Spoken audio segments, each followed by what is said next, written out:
Nasty on a Thursday. It's a Fast Lane on 101 ESPN. Jamie Rivers joining us from his hotel room in Buffalo, New York. Carey Davis, Andrew Marsh, I'm Anthony Stalter.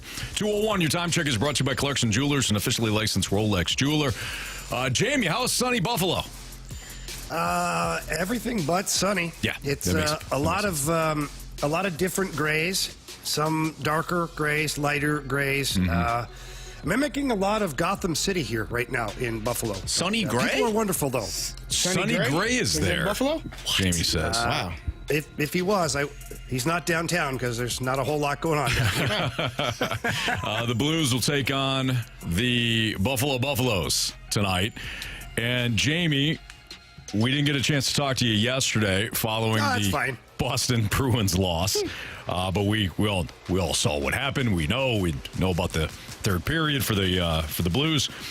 We talked yesterday about how the response would be following the ugly 8-1 loss that the Blues had. The response was okay up until the third period. So if you look at it tonight, will this be a game where we find out a little bit more about the makeup of the Blues, Jamie? Yeah, one would think that this is a good opportunity for the Blues to get back on track. And, Anthony, if we do go back to last game, and I know you guys probably covered a whole bunch of it, the first two periods were really good for the Blues, as everybody has outlined before. And I just want to describe a little bit, because people always talk about, not that they gave up in the third, but they were playing, passive and all this stuff. All that happens in those situations is that there's a team that has a lead, and the team that has the lead is trying to protect the lead. A mistake that teams and coaches make sometimes is when you go into this defensive shell, is you let the opposition just continue to have running head starts at you. So it would be like a defensive line not pushing forward, just standing at the line of scrimmage trying to stop the run or stop the pass. Like, you're there, but the other team just gets a running start at you. Sure. And that's what happens when you go into that defensive shell that the Blues had the other night, is you're giving up tons of time and space on the ice because you're playing almost that prevent defense. And you saw what the Bruins did. They started double shifting David Pastrnak. He had his regular shift, and he played the next shift would be with Brad Marchand. Then his regular shift, then with Brad Marchand. So Jim Montgomery and the Bruins were putting pedal to the metal because they knew they had to, and they recognized that the Blues were playing a little bit of a 1-2-2 forecheck system, which is one forward in, two forwards in the middle, and two defensemen in the back. It's a trap defense. You're trying to goat the opposition at that point, but it gives a lot of room for the other team to skate. And so that's kind of what happened the other night, is once it started to unravel for the Blues, it unraveled quickly, and it ended up being a loss. And those sting. They sting a lot because the guys, up until that point, I thought, even in the third period, I didn't think there was a lack of effort involved. I just think that you were the victim of sitting back a little bit on your heels, and then you let the opposition get a little bit too much momentum going. Is that normal, Jamie? When you get a 2-goal lead, is that something that you kind of shift to? Because like prevent defense, everybody complains about that. There is a purpose to it. The purpose is to say, hey, you're not going to get quick scores. You're now playing the clock. You're not playing us anymore. So there is, as frustrating as it is sometimes to watch your favorite football team go into the prevent mode and allow all these yards to be accumulated, there is a purpose to it. When it comes to hockey, though, is that normal? You get a 2-goal lead and then you shift to this look. It depends. It varies from team to team, and it quite honestly, it's whatever the coaches and the team or the players feel like in that moment. Most of the time, it's the coaching staff. For me, it's never anything I've liked to play. It's never anything I've liked to coach. When you're up by a goal or two, for me, you have three different forechecks that you can have. You can have the 2-1-2, which is what the Blues pretty much play, with that F1, F2 in on the puck, and the third guy high, and you kind of get in there in battle. There's the 1-2-2, which I just described. It's one forward in, two forwards that play high, and two defensemen that play even higher out of the zone. Then the one that I like to play when you have a goal lead or a 2-goal lead is, I call it a 2-3. It's two men in hard on the puck, and then your third forward isn't just playing high, he's almost playing up near the blue line with your other defenseman. And so that back layer becomes your prevent, and it gives your two forwards who are in on the forecheck time to get back and help with a back check. But it also keeps those two guys buzzing around the offensive zone with no shackles on. Yeah. Like those first two guys, both of them are hunters. You're hunting the puck all over the ice because you're pressuring the opposition. You don't give them a chance to make good plays. That's personally what I like to play. But, there's teams that have won a Stanley Cup playing that 1-2-2 trap forecheck. So it does work. I just think that the other night it worked a little too much for the Boston Bruins, meaning that they had too much time and space out on the ice. Yeah. But it's a learning moment for the Blues. It is. The players, had they executed things properly and stayed on top of their game, probably wouldn't be talking about this today. But again, to the beginning of the segment here, you're in Buffalo. You've got a team that has been struggling pretty much like you have, up and down and all around, and they're trying to find their identity. They've had some guys that are injured that are coming back. So it's a perfect rebound game for the Blues, and I would expect a big effort. It felt like the Blues, to start that game the other night, they were hitting people. They were quick on their shifts. They were in and out. They were very fast and doing all of the things that we talked about. And then, am I mistaken, or did it kind of slow down a little bit as the game went on? Is that something to try to focus on, like showing the first 20, 30 minutes of that game and saying, hey, we need to do this for a full 60? Yeah, so the first period's always a little easier to play that style of game because you've got the good line change because your bench is in your defensive zone pretty much, or your defensive side of center ice. So you can get those pucks and you can get the quick changes. Your quick changes always slow down in the second period because it's a long change. And if you get hemmed in your own end at all for an extended period of time, it's hard to just roll them over because you're defending and you're waiting for your opportunity. I felt the Blues did a good job. I felt the first two periods were just fine. I mean, holy heck, the power play gets 2 goals for you.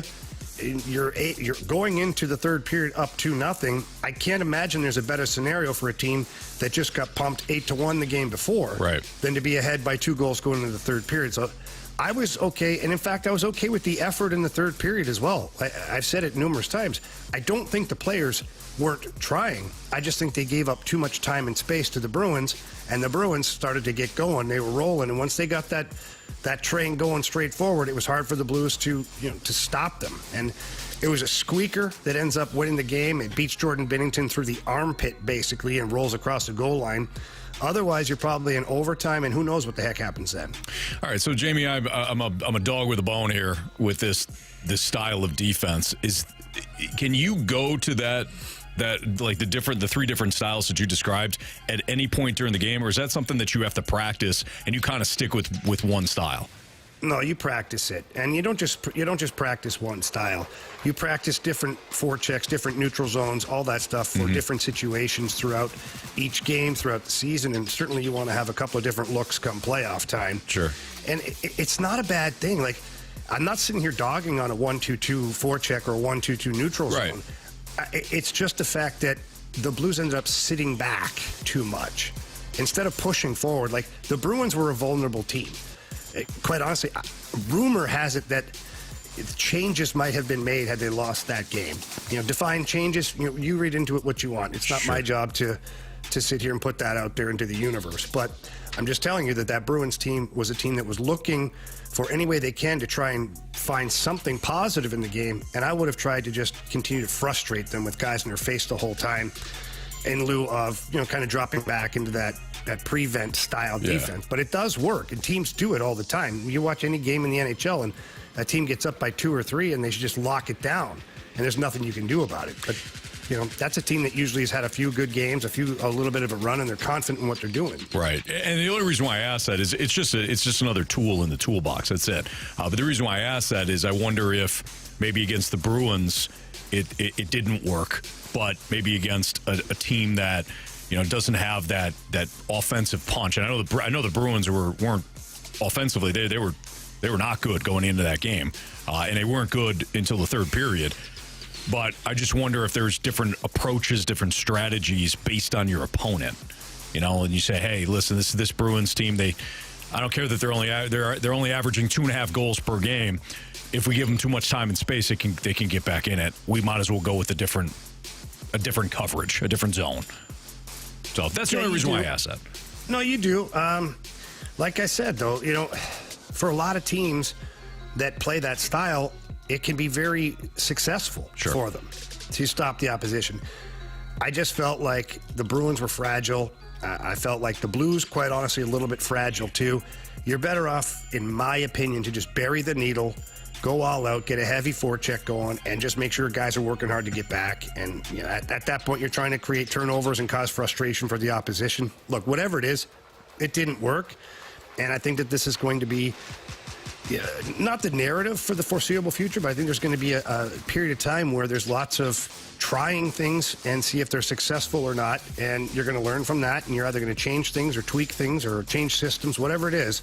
It's tough when you have as many bodies as you do out of the lineup for the Blues, and you're filling the void in with players that don't necessarily match that player that's out as far as scouting report goes. Yeah. You're scrambling. You're looking for ways to win. Jamie, we were talking about it yesterday, and it was after the second goal by the Bruins.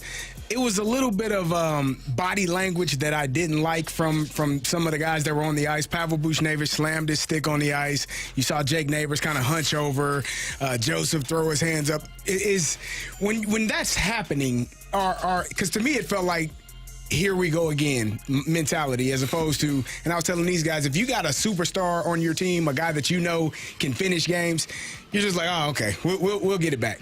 But it felt like to me at that moment, because of all of the things that they've been going through, it was almost like the straw that broke the camel's back. Just having the game tied, that wasn't a game clincher. That was a game tying goal. But it felt like at that moment that they felt like, oh, crap, here we go again. Yeah, I think it's a natural reaction. I think that if you're a team that has been frustrated for the beginning of the season and you just got pumped 8-1 on home ice the game before, there's frustration, Carey. It's no different than a cornerback or a defensive back getting burned on a route and the game is now tied and that was your guy or the two guys that were implicated. You sit there and you see guys all the time, they throw their hands up or they're frustrated, come to the bench and smash their helmet down on the ground. Like, it's a real thing, man. Mm-hmm. And the body language, I don't necessarily like the body language because it sends a negative message. I do like the passion and the anger because failure should never feel good at any point, especially when you're playing pro sports. But yeah, there was definitely some things going on. I was, right down there by the bench and guys are frustrated. Guys are breaking sticks, slamming doors, and it's tough. It creates a bit of not a negativity, but it's tough to pull through some of that. But on the flip side, there's part of me that likes it. I don't want guys that are happy when they get scored on. I don't want guys that are happy when they lose. I want a miserable bunch of hockey players every time something goes wrong. But you also have to stay focused. Like you said, Carey, it's a tying goal, not the winning goal at that point. You still have lots of hockey left. You have a game to close out. Maybe win the game. At worst, you tie it and get a point and take your chances in overtime. That's Jamie Rivers. That's Kerry Davis. I'm Anthony Stalter. It's the Fast Line on 101 ESPN. Our Blues discussion continues. Jamie's with us for the first hour of the show today before he goes to do some TV work. But when it comes to this Blues team, was it a mistake at the start of the season? Not post Robert Thomas injury, but was a mistake at the start of the season to have Buch at center. That's next on 101 ESPN.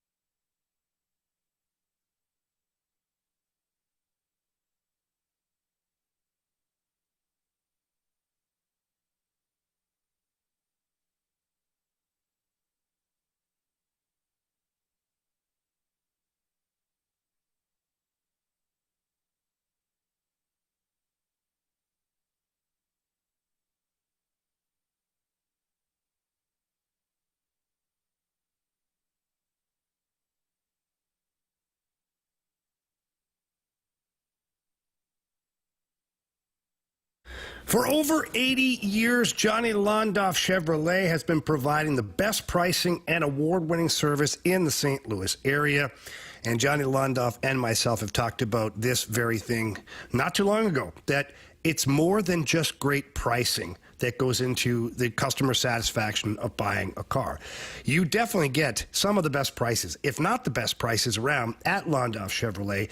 But Johnny Londoff, they want your vehicle purchase, that experience, to be a positive one. They want you to come back time and time again, and they want you to become part of the Londoff family. And they offer you great deals and give you great customer service because they care. And let's remember here, St. Louis, nobody will give you more for your trade-in. That's not trade assistance or value-added pricing. No, it's more cash for your vehicle, period, even if you don't purchase from Londoff Chevrolet. So please visit one of the 2 locations that they have, the original in Florissant, Missouri, the brand new Londoff Autoplex in St. Peters, Missouri. Walk in, tell them Jamie Rivers sent you in. They love that. But if you can't get there in person, visit them online at londoff.com or londoffautoplex.com. Are you kidding me? Johnny Londoff Chevrolet.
Elevate your performance with my friends over at Pure Performance. They are your one-stop shop for all aftermarket modifications, and they are known for their top quality work and excellent customer service. Pure Performance has a huge assortment of leveling kits, lift kits for Jeeps, SUVs, and trucks, or any make or model of vehicle for that matter. Don't let the road stop your adventure. There's leveling kits to fit any budget starting at $399. You can't forget that. It's awesome. At Pure Performance, you also don't ever have to worry about paying for parts or services you don't need. When it comes to repairs, you can count on them to recommend only what your vehicle actually requires. They understand that your car is a huge investment, and they want to make sure that it looks perfect and operates perfectly. So please stop by the showroom, 25,000 square foot facility right there in St. Peters. When you walk in, ask for Shelby or Caleb. Tell them Jamie Rivers sent you in. They love hearing that. If you can't get there in person, though, it's real easy to get there online and see everything that they offer over at Pure Performance. The website is pureperformance.com. That's pure, P-U-R, performance.com.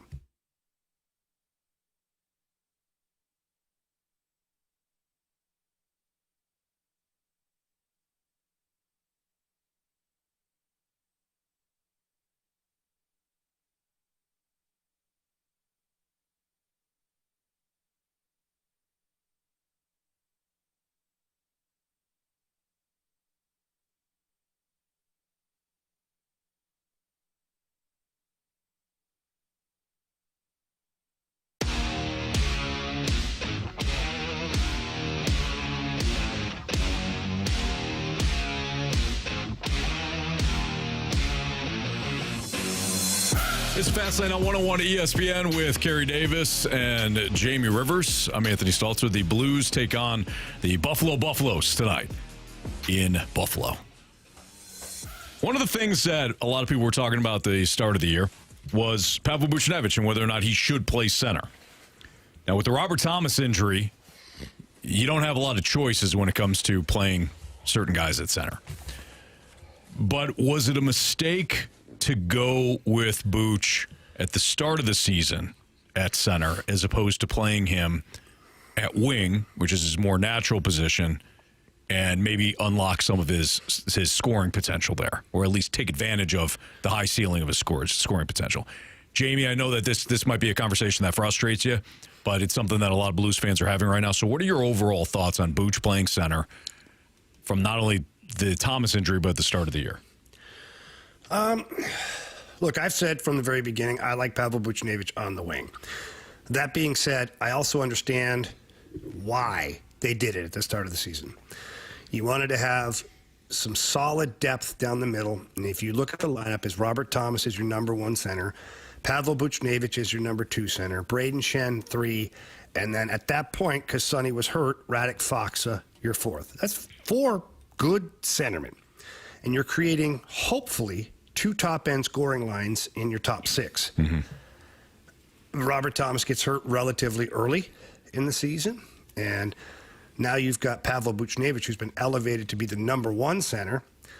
So here's where it kind of veers off the course for me, is you're asking the player to not only play a different position, but now he's been elevated to play against the other team's top line in a different position. Does it mean it's not working? I'm not saying that, because I think Pavel Buchnevich is doing a good job defensively against some of these teams. The part that kind of veers off the rails for me is his face-off percentage is not good. Yeah. And you can see the frustration on the player's face when he lines up to take face-off, loses the face-off 3 out of 4 times. Now he's chasing the game. So you're not starting any one of your shifts with possession of the puck. You're immediately going into defensive mode and chasing the puck. So that's problematic too, because as a player, you feel like you're just chasing your own tail for most of the game, and you're just running around playing defense, which is fine. But Pavel Buchnevich, let's not forget, he's also supposed to be relatively close to a point-a-game player. So it's pretty hard to be really great defensively and produce a point a game.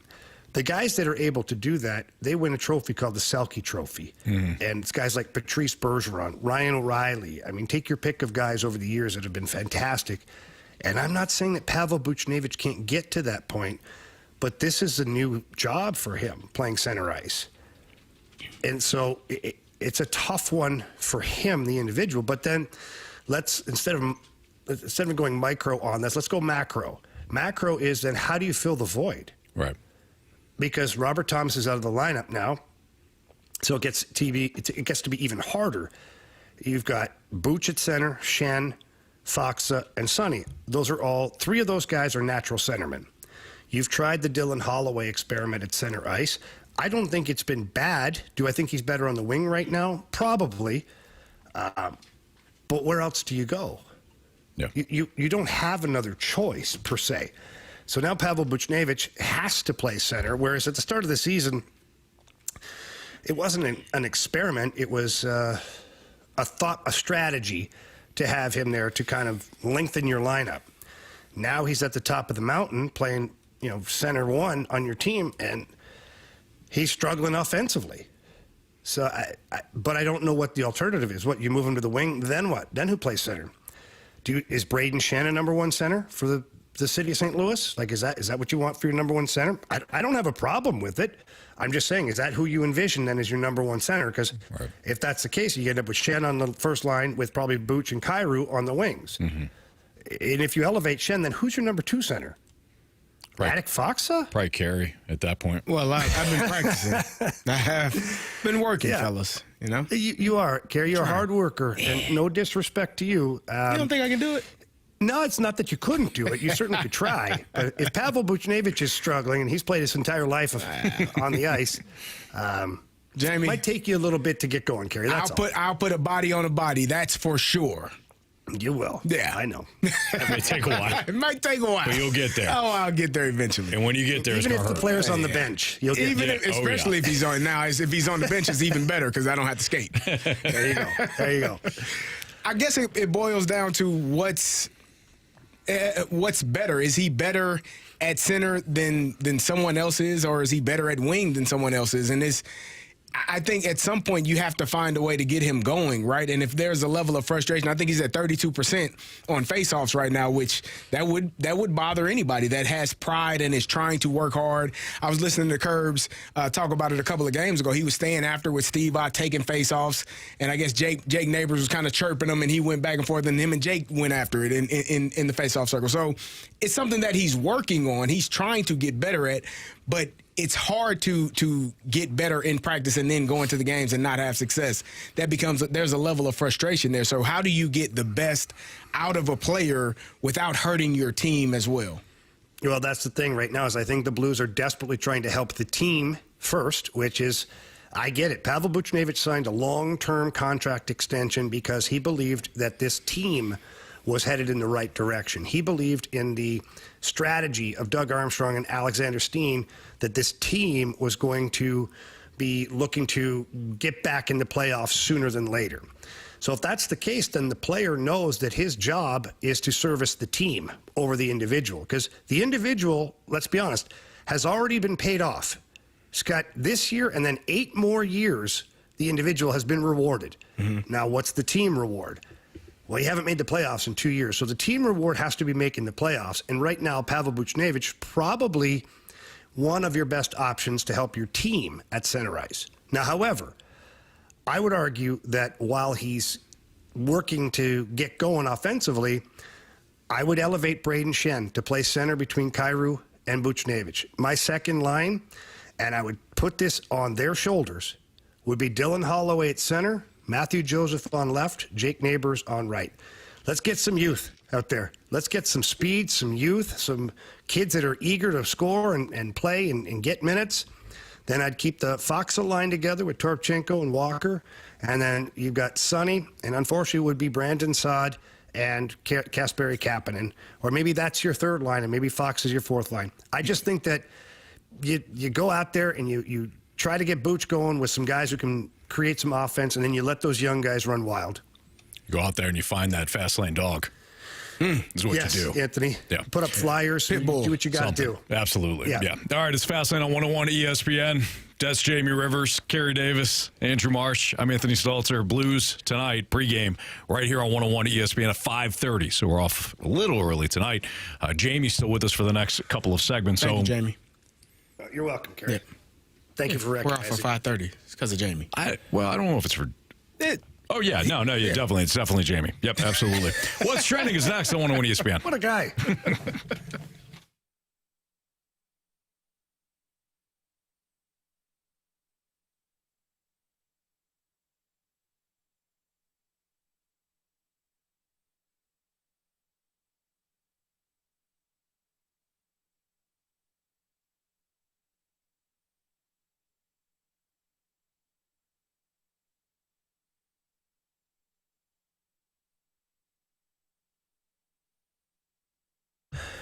All right, St. Louis, listen up. If you are looking to renovate in your home right now, whether it's a kitchen, the bathroom, maybe it's outdoors, your outdoor living space. People are doing a lot of that lately.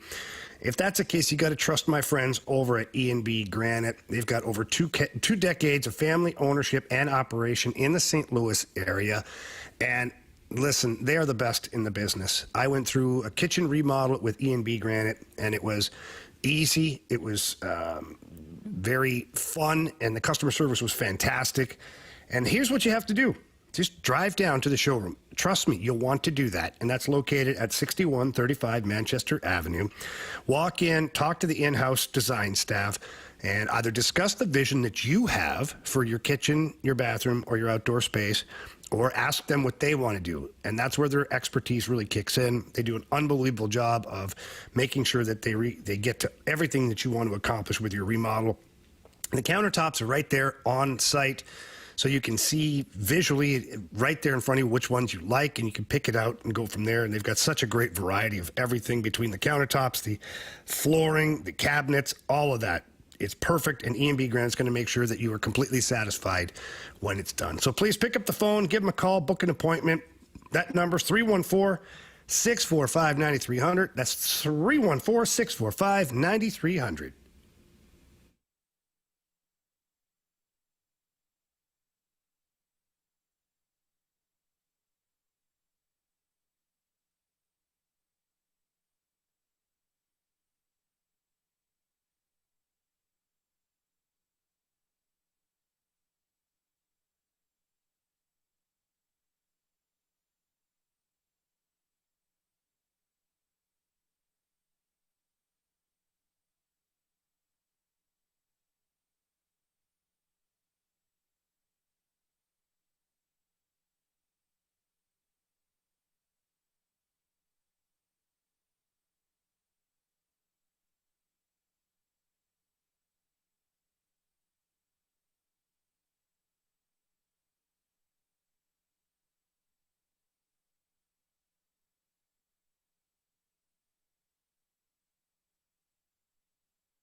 Nobody does food and fun like my friends over at Twin Peaks.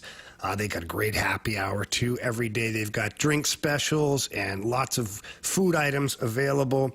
They just rolled out a whole bunch of new food, by the way. They've got the chicken tikka or spicy chili crisp. How about their new famous flatbreads? They're awesome. Backyard barbecue brisket or chicken tikka. They've also got the brand new quesabirria tacos with their in-house smoked brisket served with birria broth for dipping. I'm getting hungry right now just thinking about all of these items. And you can always wash all those down with the 29-degree man-sized draft. It's so good, so cold to get the ice on the mug, all that stuff. You will absolutely love it. They've got a great selection of bourbons, too, if that's your thing, which it is my thing. They've got great selection over there. Trust me, I've been there. I've checked it out. They've also got the Pink Whitney for all you hockey fans or any other flavored vodka that you're looking for. And all of that is located over there at Twin Peaks. Eats, drinks, scenic views.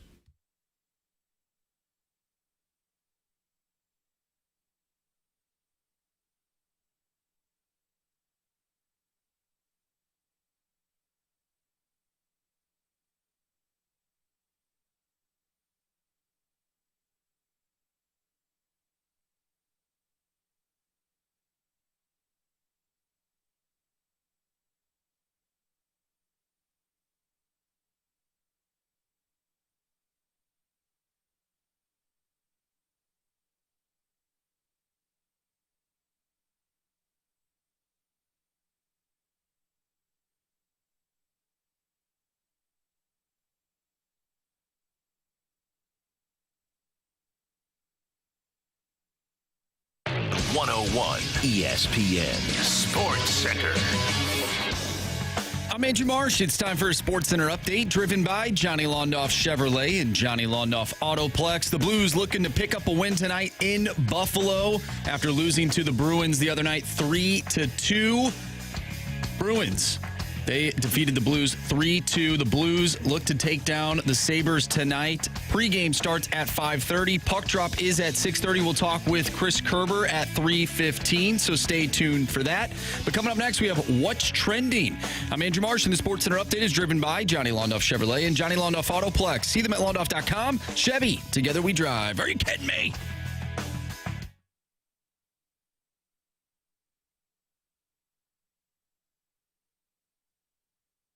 It's time to find out what's going on in the sports world with What's Trending Now. Brought to you by Goodwill. Donate a car and get tickets to the St. Louis Cardinals.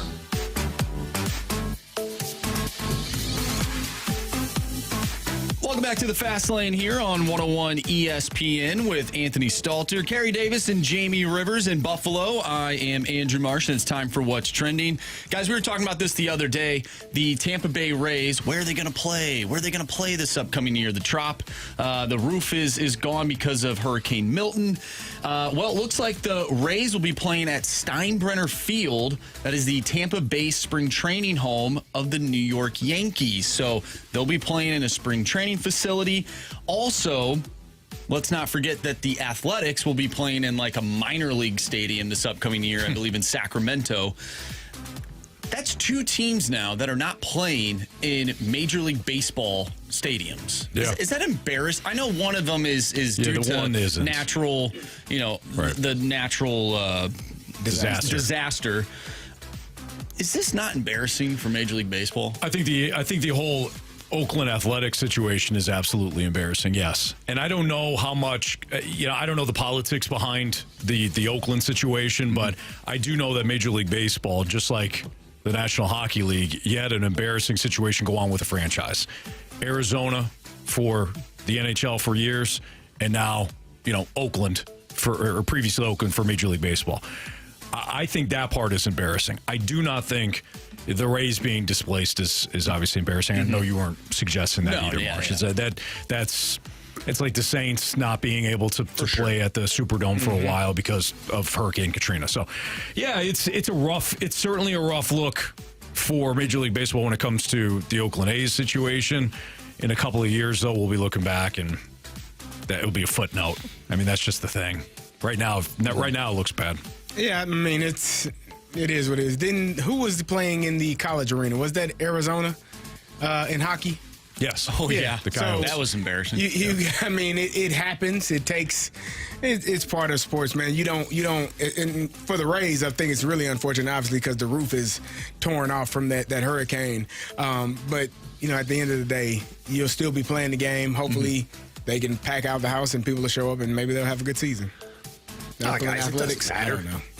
It doesn't matter, guys. Let's just be real here. All those low-income teams, low-revenue teams, they just get paid off by all the big money ones anyways. They don't even have to have a stadium. Yeah. Am I lying? Am I saying something that isn't true? The A's, every year they get a check from Major League Baseball because their revenues are inferior to everyone else. So the big teams support the little teams. Same with the Tampa Bay Rays. So what are we worried about? They go play in the parking lot for all that matters. True. Is the facility actually in Tampa or is it in St. Peter? So they'll actually be in Tampa now. Yeah, I'm pretty sure it's Tampa. I said yes, like I absolutely knew. I think pretty it is. sure it's in Tampa. It. I think it's right next to Raymond James Stadium. I got him yesterday, Jamie. Oh, he definitely did. I got Carey yesterday. Yeah. Please tell. What was it, Carey? Was it the Aerosmith, or was that yesterday? No, that's not. No, that I felt bad about. What are you referring to? I staltered him yesterday. He asked a question. I answered it immediately with confidence. Yeah. He never questioned you? Nope. I believed him. I trust him. I trust my teammates, Jamie. Now I feel bad. Well, now I'll never trust him again. Oh, no. Yeah. Probably a good idea. Finally learned, Kerry. Yeah. This is going to bug me, though, because now I want to know what it was. I can't remember what it is. Toward the end of the show, you asked a question. I said it with all the confidence in the world, but I can't remember what it was. Probably something to do with Arkansas beating LSU. No. Oh, wait, no, that was Kentucky. That was Kentucky. I've been trying to get Arkansas that W times. all week. Anthony, was it something about monkeys? The Monkeys. The Monkeys, that was the song. No, that was the band that sang. The band, but I don't think I answered him that. All right, text line's trying to help us out Yeah, here. it's toward the end of the show. Who knows? We'll figure it out. All right. Yeah. Anyways, guys, Jake Paul and Mike Tyson this weekend. Jake Paul he's the bad guy in this. He is the antagonist of this fight. Was that the way? Now, mind you, I wasn't really alive when Mike Tyson was in his heyday. Was Mike Tyson like the antagonist of a fight in every single bout that he was in, or was he more so? He went into a fight and said he wanted to eat someone's kid. So yeah. Yeah. So now everyone's rooting for him He now. bit a man's ear, tried to bite his ear off. He did. And Jake Paul's got like a diamond ear cover for the fight, just in case. Yeah. That's ridiculous. Well, Marshy, when you think Mike Tyson back in the day, let me describe it. And Kerry, I'm sure you have vivid memories as well. Is Mike Tyson cut a slit in a white towel and threw it over his head and wore that as his robe out to the ring. And never said a word. He's a bad stared man. through your soul. At the press conference, he would just stare at his opponent, not say anything. The opponent then would get nervous energy and talk even more smack, and Mike would just get even more ugly and angry. He never said a word. He was never the antagonist. He just ripped your soul out and destroyed it in the ring. Who do you guys think's going to win this weekend? I don't know. Mike Tyson. I hope it's Mike. I like Mike. Mike Tyson is one of my favorite athletes of all time. Like, he's just, like you said, just tough, hard-nosed, no need to talk. I will punch you in the face. Those are my favorite type of people. I don't want to talk. I just want to punch you. And it's legal. It's okay. It's legal to punch people in the face when you're in the ring. They got gloves on. They're okay. My only concern is reading through the rules of this. It gets a little gray area as to if you're even allowed to knock out your opponent. Well, they said it's a real fight now. Well, it's sanctioned. Yeah. It doesn't mean now. Sanctioning in a certain state doesn't necessarily mean it's sanctioned like every other match. It just means it's recognized by the Boxing Association under the rules that they'll be fighting. Better make sure Mike Tyson knows. You know, how big are the gloves? Is it 10 ounce? Is it 16 ounce that's gloves? A good question. Yeah. Because if it's 16 ounce gloves, it's pretty hard to knock someone out. Mike's pretty tough, but those are basically like getting hit in the face with pillows. No matter how hard you hit someone with a pillow in the face, odds are you're not decapitating them. You put a rock in a pillowcase with a pillow. Yeah, but then, I see what you're saying. I'm just saying. But I'm just saying, we'll see how it works out. And then, of quite honestly, Jake Paul's strategy, if I was Jake Paul, would just go in there, cover up for a couple of rounds, try to survive, and hope that Father Time kicks in and he's tired by the third or fourth round. It's a strategy. It's kind of what Floyd Mayweather did that to everybody, but Floyd Mayweather did that to Conor McGregor. Oh, that was a terrible fight. That was a terrible fight. That was a waste of my time and money. That was one of the worst fights. Oh, my gosh. That and Manny Pacquiao, the Floyd Pacquiao fight. Oh, God. Name one Floyd fight that's ever been good. That's right. Oscar De La Hoya. Oscar De La Hoya was the best fight that I saw Floyd in. And Shane Mosley. Shane actually caught him with one, and he should have sat him down. But those two were pretty good fights. The Oscar De La Hoya fight. Out of 50. 2 out of 52. Yeah. Not bad. You're right. You're right. You're not wrong. Jake Paul said, I fear no man. I want him to be that old savage Mike. He says he's going to kill me. I'm ready. I want that killer. I want the hardest match possible Friday night, and I want there to be no excuses from everyone at home when I knock him out. Oh, God. You're not going to knock him out. If he knocks out Mike Tyson, Mike might fight him in the parking lot, in the hallway, wherever.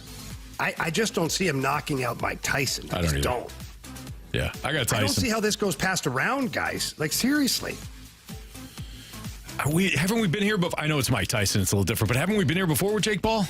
We have, which is why I question the rules, because I've read through them, and I'm like, okay, this is like, it's bordering on an exhibition fight, which has a requirement of no knockout rule. You can have a standing 8 count, but you can't knock somebody out. The gloves are 16 ounces. They're 14-ounce gloves. I'm looking at it now. Okay. Which is, see? The standard is 10 ounces. And I think back in the 80s, they were like 8-ounce gloves. They were Marvis, Margler, and Hagler.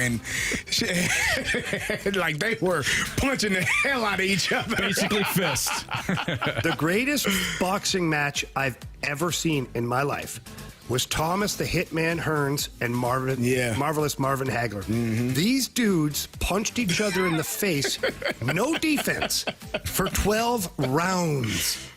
They both knocked each other down. They got up. I mean, it was like cinder blocks smashing off the side of their face for 12 rounds. Go back, YouTube it. It is the greatest fight I've ever seen. All right, that's what's trending here in the Fast Lane on 101 ESPN. Jamie Rivers, Kerry Davis, Andrew Marsham, Anthony Stalter. Speaking of Jamie Rivers, he's got the Blues keys to victory tonight, and we'll light the lamp. We'll play our goal game next on 101 ESPN.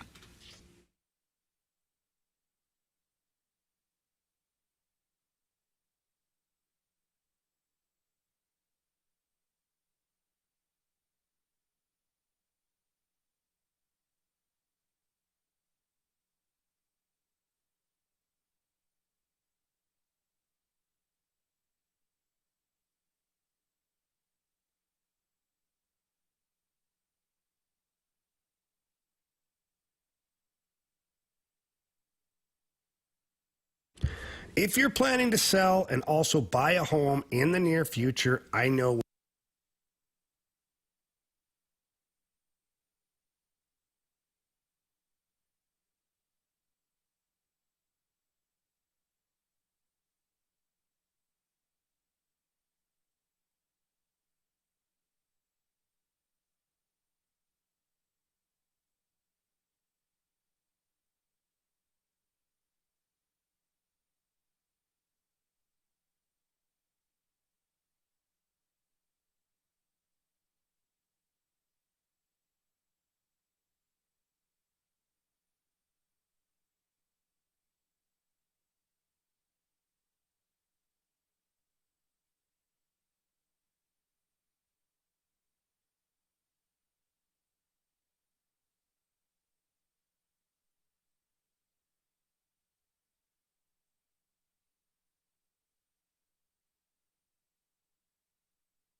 if you're looking to save money on your car and your home insurance, please trust Allstate and the Bibb Agency.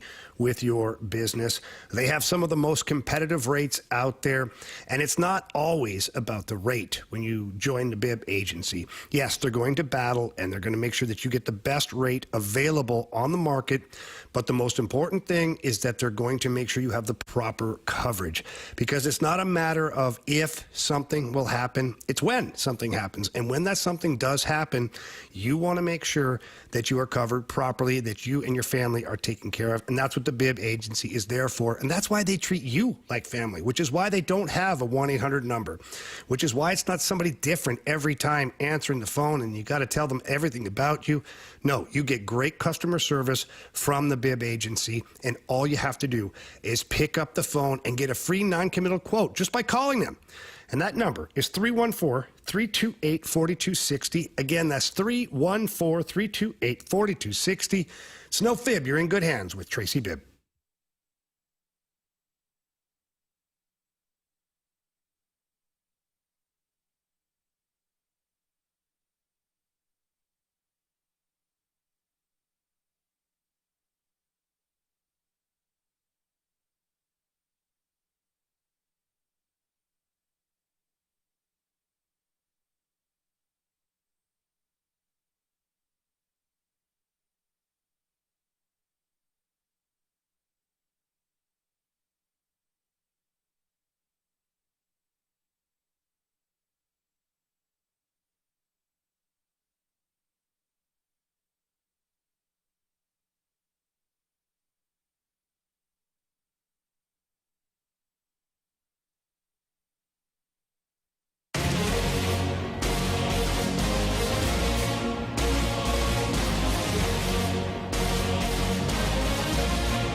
Blues take on the Sabres tonight. It's Fastlane on 101 ESPN, and Jamie Rivers has his keys to victory right now ahead of tonight's game. 88 keys to victory for Eric Lindros. Now, guys, I talked to some of the players, and they said that they appreciate all of the keys to victory, like 35, 75, 87 of them. But they said that it's getting a little confusing. A lot of these guys, they said they write it on pen on their arm, and then it gets sweaty, and the pen smudges. So they've asked me to keep it relatively simple moving forward. Yeah, I never talked to them about it. Just so you know. I think it's pretty simple here. Play a full 60 minutes. I think I've said this before, maybe even the last game. Play a full 60 minutes. You didn't do it against Washington. You played a full 60, just not the way you wanted to against the Bruins, and it cost you. So now you have to bring a gritty, ugly road game and play for 60 minutes here against the Sabres. I do think that you have to get the forecheck going. Still not enough pressure in the offensive zone. And one thing I really want to see, a key to this game, pucks to the net, man. I'm watching the Carolina Hurricanes play hockey a couple of games now as we're doing a little pre-scout for the game on Sunday, and they shoot the puck from everywhere. And this is a team that has created a lot of scoring opportunities and put a lot of pucks in the net over the last couple of years. So why don't you take a page out of their handbook? Put a lot of pucks to the net. You got to get some traffic there as well. You got to play stingy defensively. I think it's got to get a little nasty again in front of the net. You know, Ryan Suter and Colton Parayko, they're looking for a bounce-back game. They're not happy with the result of last game. So I would expect them to play at an elevated level today. So for me, those are the keys. And, of course, try to keep the power play going. More pucks on the net on the power play. We saw what happens. You just generate pucks to the net. There's rebounds, and guys get rewarded. Braden Shen, right there at the top of the blue paint, puts it at an empty net. Oscar Sundqvist, exact same spot, by the way, guys. He gets rewarded with a rebound, puts it into an empty net. This is why you shoot the puck. This is why you have traffic in front. Those are my keys to the game. All right, time to light the lamp. And a couple of guys can really shoot the puck. Shooter! I must confess you scored first. Well, who was the first person? Breakaway! Shoots! Score! We got hockey to learn.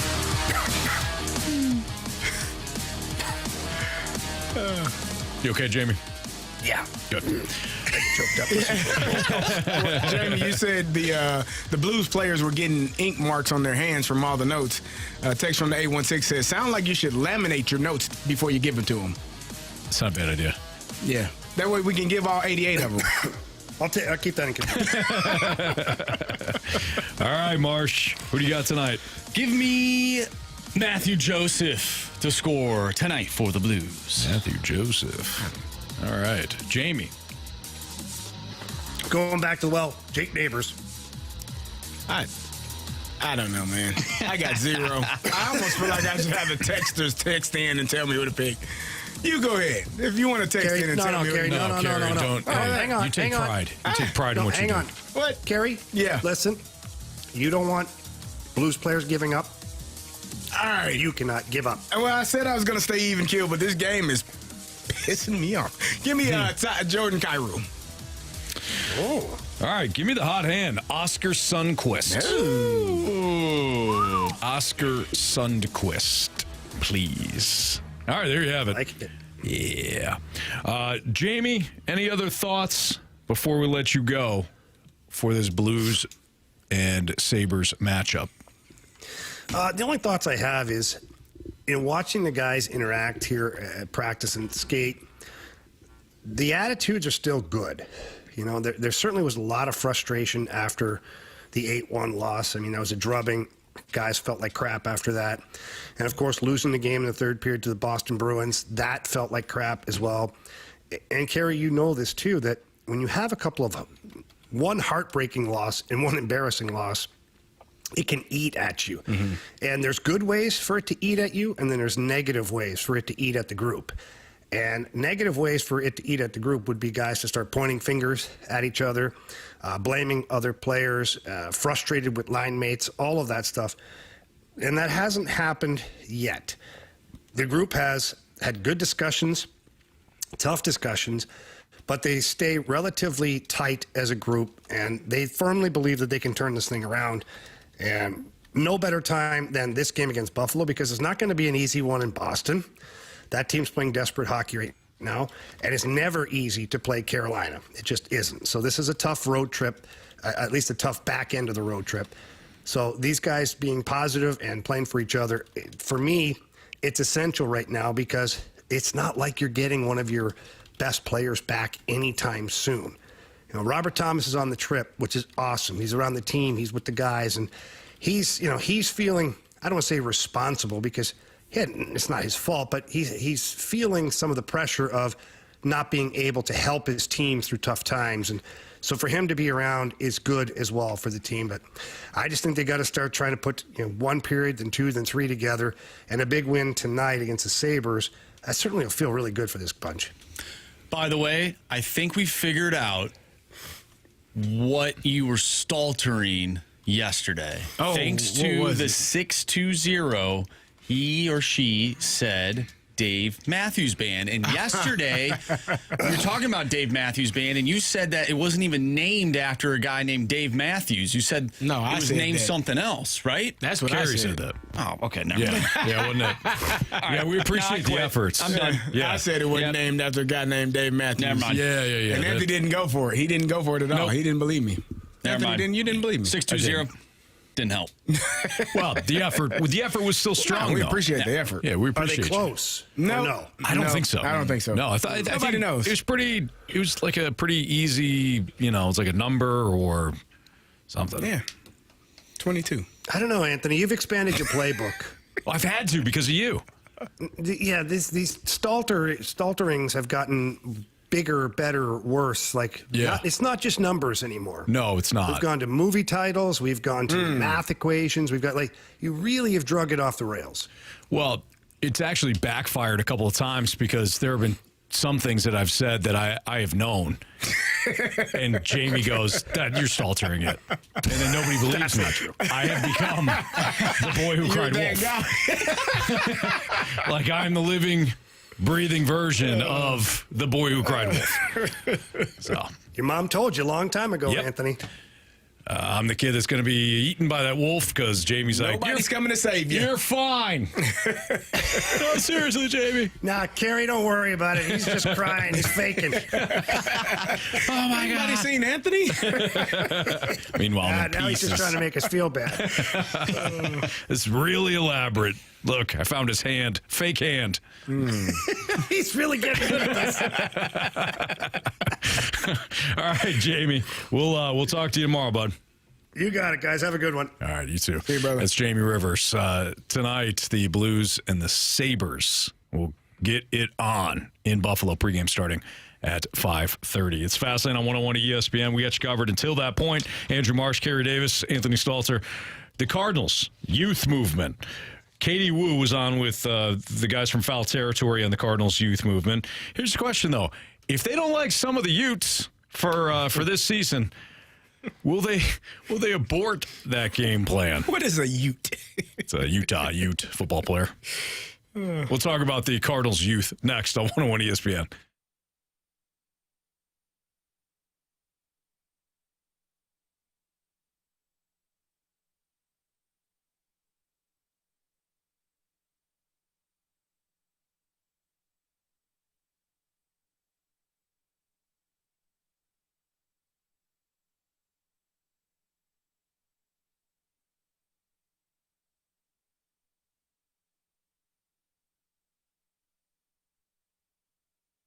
Circa Sports Illinois app. It is out there right now, and it is awesome. Let me talk about Circa Casino first and foremost. Derek Stevens, the owner of Circa Las Vegas, a long time ago talked to me about his vision for the world's largest sports book in Las Vegas because he loves that old school Vegas mentality. And well, he did it. You go into Circa Las Vegas, and it's incredible. Well, now they're bringing the world's biggest sports book right to your fingertips. And again, it's that old school Vegas feeling. It's got tight money line splits. There's no betting limits. Great customer service. It's user friendly. You can bet on your favorite teams, players with ease. There's prop betting. It's betting the way it should be. And that's all in the palm of your hand. And I'm looking at a couple of plays today. In the NHL, of course, I like to stay in my lane. The Jets are playing the Lightning. The Lightning are minus 130 on the money line. I'm going with the Jets. Plus 119 on the money line. I like that play a lot. I think you should too. So get over to Circa Sports Illinois app. Place your bet. Enjoy the great payouts and the larger payouts too. Remember to don't miss out on the action. Please download your Circa Sports Illinois app and join in on all the excitement. If you or someone you know may have a problem with gambling, call 1-800-GAMBLER or text ILGAMB to 833-234.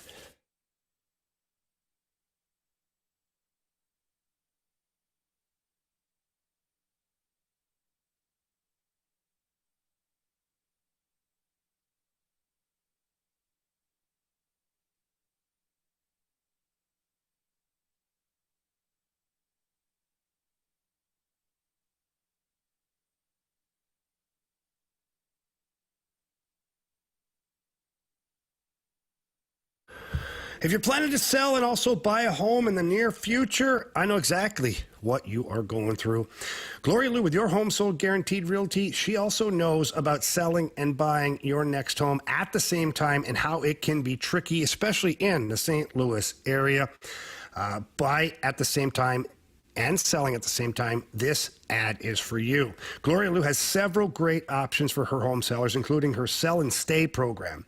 That gets you the most money possible for your current home and then allows you to stay put until you find your next home. No more stress, worries, or hassles.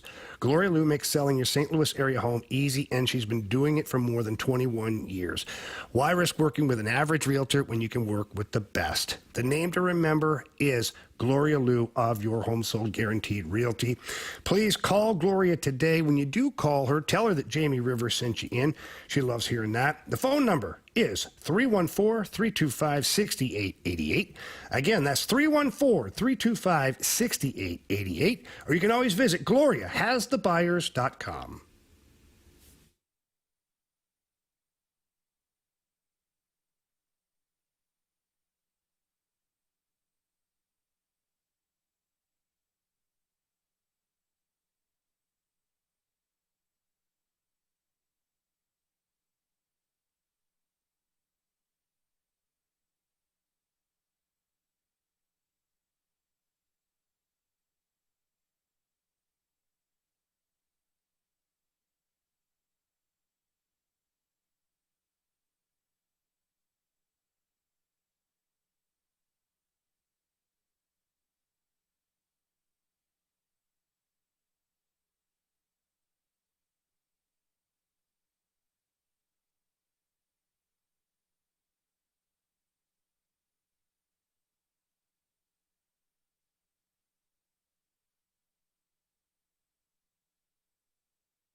3:02, your time check is brought to you by Clarkson Jewelers, an officially licensed Rolex jeweler.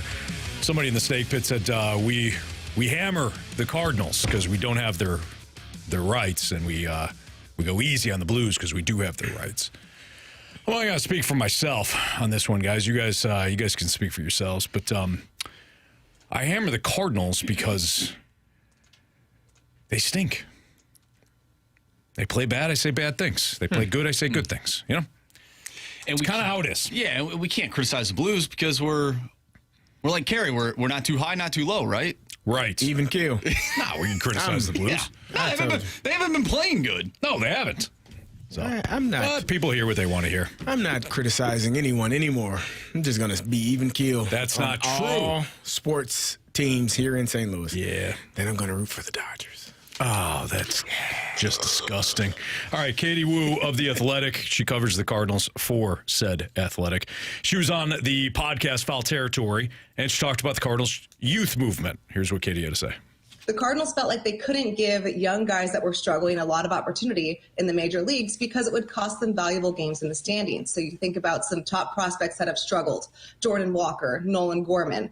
There was almost a pressure to get those guys out of the lineup or maybe back in the minors to find themselves so that the Cardinals could stay afloat with teams like the Brewers, who they have been battling with the top NL Central for 4 years now. This year, they're okay losing a couple games if it means that these younger players can get their feet underneath them, can continue playing, and basically let them show the Cardinals who they are as players. Now, the reason they're going to do this is because in 2026, when Chaim Bloom takes over for John Mozeliak, they will have a better understanding of what they have internally. Alana, in years prior, they felt like they couldn't do that because it would cost them valuable games. This year, they are prepared to do so just so that they know what they have finally internally. So, Marsh, you had a thought about the Cardinals and in 2025, if they don't like the development of the young players, then what? So I'll let you phrase it the way you want it to. Yeah, I think, and again, this is we're in unfamiliar territory as it pertains to the Cardinals. Like, this is something new for them, at least under this regime. And I just wonder what they tell us to be patient, right? I wonder what their patience level will be when it comes to these young players. Because if it does not look good next season, do they start maybe moving guys to just change it up? Do they go back to what they were doing and bringing in some veteran players, but they also keep the thing going down in spring training, and the whole development aspect of that, but decide to move on from the major league roster? I wonder what that looks like if these guys don't play the way that maybe they're expecting them to play. Or maybe they do have patience and they wait it out. Like, I wonder what they're going to do, because this is unfamiliar territory. So I think they could move on from the players like you're talking about, but for a different reason. We've got a new regime coming in under Chaim Bloom, and this is somebody that really cut his teeth in the Tampa Bay organization. Now, when he went to Boston, I think the idea was, I'm going to use this farm system. I'm going to regrow the farm system, and then I'm going to have the resources to go over the top for a free agent or a big-time trade acquisition to match the farm system. And instead, they're like, yeah, you know what? You could keep Devers or Mookie Betts, and then you got to get the other. You got to get rid of the other one. And it kind of just everything cut out from underneath him. I think that if you grow up in Tampa's organization the way you do, I think the development aspect of it, he's going to stick with it. But the reason he could move on from some of these players is he didn't draft them. Oh. He's got no ties to them. He's not Mo, where he put the time in with his scouting staff to do the research to draft these guys and select these players, with Randy Flores' help. And therefore there's an attachment there. There's no attachment for Chaim Bloom. So I think he could say, you know what? I'm going to trade. I'll just use Jordan Walker, not because I think they're going to trade Jordan Walker, just as an example. Maybe he sees something in Jordan Walker's game that doesn't really translate for him. And he decides, I'll give it a year. After that, though, I'm not going to wait 3 years, 4 years down the road. like Mo did with Dylan Carlson, where his trade value is nothing. I am going to move on from Walker now when I can still get something in return because I didn't draft this player. And I'm seeing some of the things that the previous regime did not. So I think Marsh, you bring up an interesting point about, will they go back to the way they were doing it? No, because it's a completely different front office led by Bloom. That does happen. I think you saying that makes me think of Bob Myers with the Warriors. He resigned. He stepped away from being the GM because he didn't want to be the one to have to tell Clay, you can't come back. Let the new guy do it. Right? You don't want to be the one to have to do that. So he stepped aside, and Mike Dunleavy Jr. was like, hey, Clay, we're not going to resign you. Can't afford you. Good knowing you. Yeah. And so that does happen. But to answer your question, Marcia, I think if these young players don't perform well, they're going to stink. Like if they don't progressively get better, they're going to stink. And I don't necessarily think you'll be able to move on from them because that's similar to what we've seen. We just saw this movie with Dylan Carlson. You got a young player who people thought was extremely talented, who didn't get enough time or didn't play well enough, stayed injured, and then you traded him for what? A guy that is no longer even on the roster a month after you traded for him in Stretch Armstrong. So I think your best bet is to let these young players play, hope that you evaluated them well enough, hope that you developed them well enough in the offseason, and they play better year after year after year. And then in 2 years, you got a core group of guys that are really good at baseball, and then you go out and add 1 or 2 free agents, maybe one big name pitcher, one big name position player, and now you're poised to be a really good team to make a run through the playoffs. I don't think that there's a way that they fail with this youth group and still find themselves able to rebound in the next 5 to 10 years. So John from the Snake Pit said, Anthony, then why did he trade a Rosarina, Alcantara, Gallon, Hicks, LOL? It has nothing to do with Mo's attachment and everything to do with his not knowing what the hell he's doing in baseball. I think there's 2 different points that you just made, John, with all due respect. That second point is well made because obviously we're here now because Mo didn't know what he was doing toward the end. Absolutely correct. However, if you want to kind of break down, you got to those players and just say, oh, he traded all these guys, he's got no attachment to them. Randy Rosarina was dealt in a deal that netted the number 1 lefty in the Rays organization, which was Matthew Liberatore. That deal blew up in his face, but I don't think you could just say, well, I gave up a Rosarina because he was attached to him. The other deal, the 2, Alcantara and Gallon, were traded for Ozuna because he felt as though he needed another bat for Paul Goldschmidt in that lineup. And the last one, Hicks, was on an expiring deal. So the Hicks one, I think we need to toss out. How many times did he hold on to a player too long? Carlson's just one example, right? So John, I think that your last bit there, I agree with.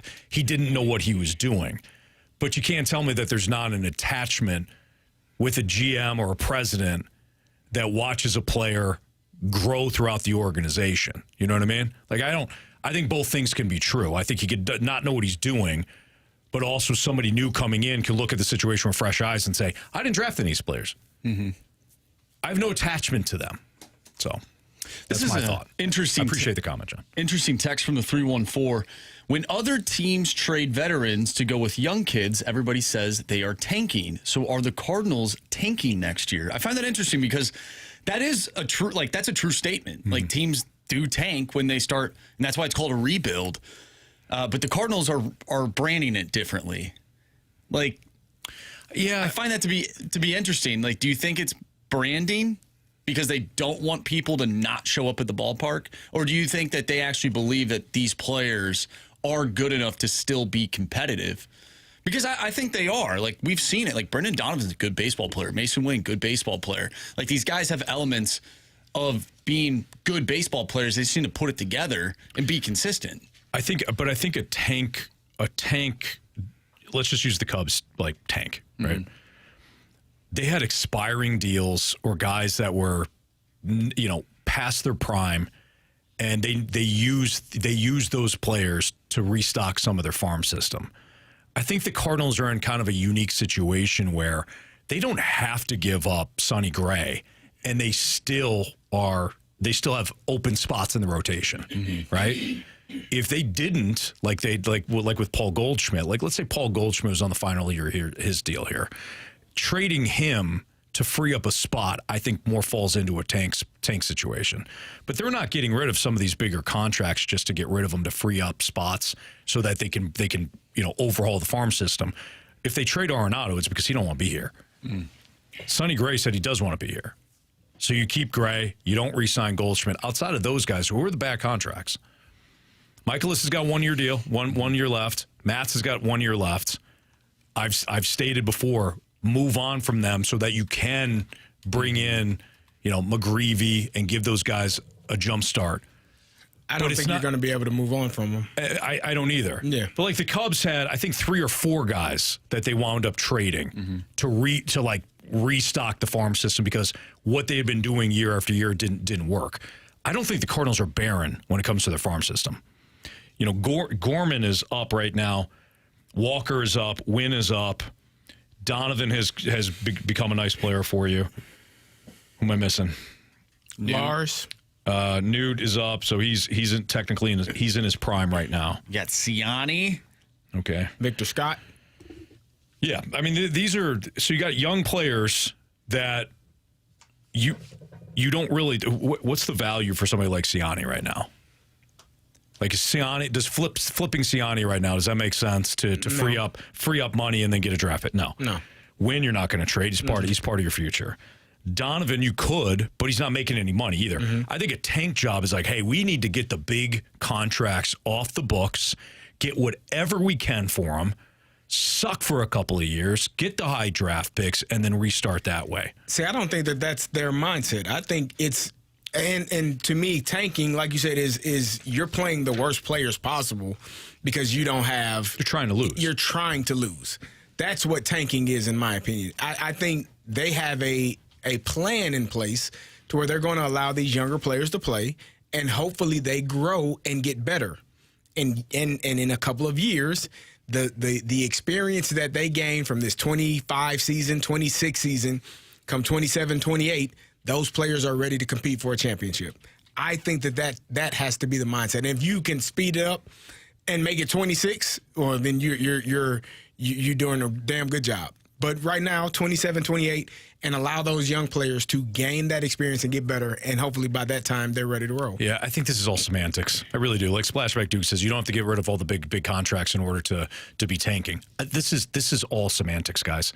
They're going with a youth movement. Call it a tank, call it a retool, call whatever the hell you want. They're not going to bring in big-time free agents. That's just – so if you think that they're tanking, that's fine. That's fine. So arguing about it doesn't really make sense to me at this point. All right, Chris Kerber is going to join us next. We'll preview tonight's game, Blues and Sabres here on 101 ESPN.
You know, when you invite somebody into your house when you need a repair done to something like your air conditioner or your furnace, you want to make sure you're bringing in the right kind of people. How about this one? I can't recommend Classic Air Care highly enough. They're excellent. Our technician, Christian, great name, by the way, was the absolute best. He explained everything and corrected all of our HVAC issues. He cleaned out the furnace. Trust, honesty, and professionalism. That's what you're bringing into your house when you're calling Classic Air Care. Whether you need a new unit, now's the time to get one. If you're on the fence or you need one, because prices will go up after the year because of some government regulations. So look for their trucks right now. Call them over to your house and get your unit changed out right now. Having said that, if you just need it to be maintained, like I've got them coming into my house in a week and a half, make sure that you call them as well. That way you don't have to deal with big and expensive repairs later. Get the kind of service that Mike J got when he had Christian come over to the house. They're coming to my house, they can come to yours, and they'll take care of you the same way. It's ClassicAirCare.com, making people comfortable since 1926.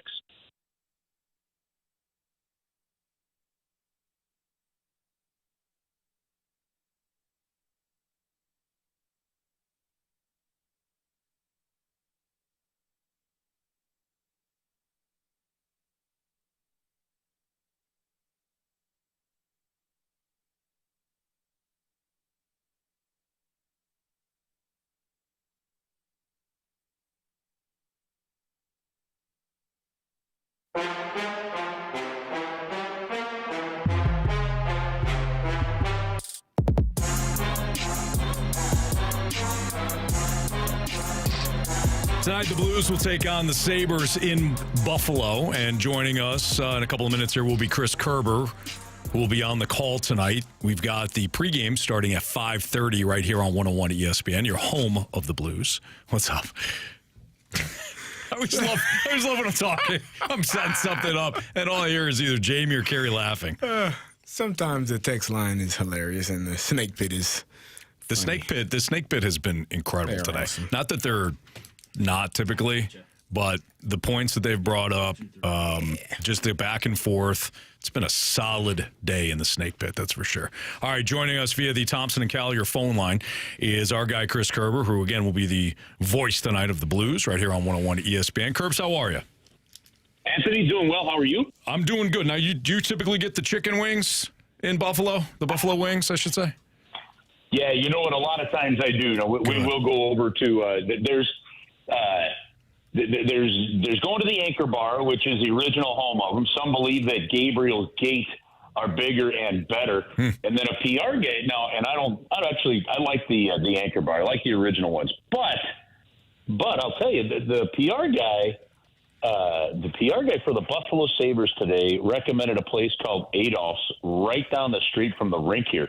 So next time we come in, he said that those are the best in town. So we're gonna have to try a new place next time we're in Buffalo. Okay. Now Brandon from the Snake Pit says blue cheese or ranch. You know what? I'm a ranch guy when it comes to wings. Okay. All right. Some people say no on that either. You know, like I don't typically go blue cheese or ranch. Every once in a while I might go blue cheese, but sometimes you get a nice sauce or a nice rub on your wing, Carey. Okay. Things are good. Yeah. Yeah.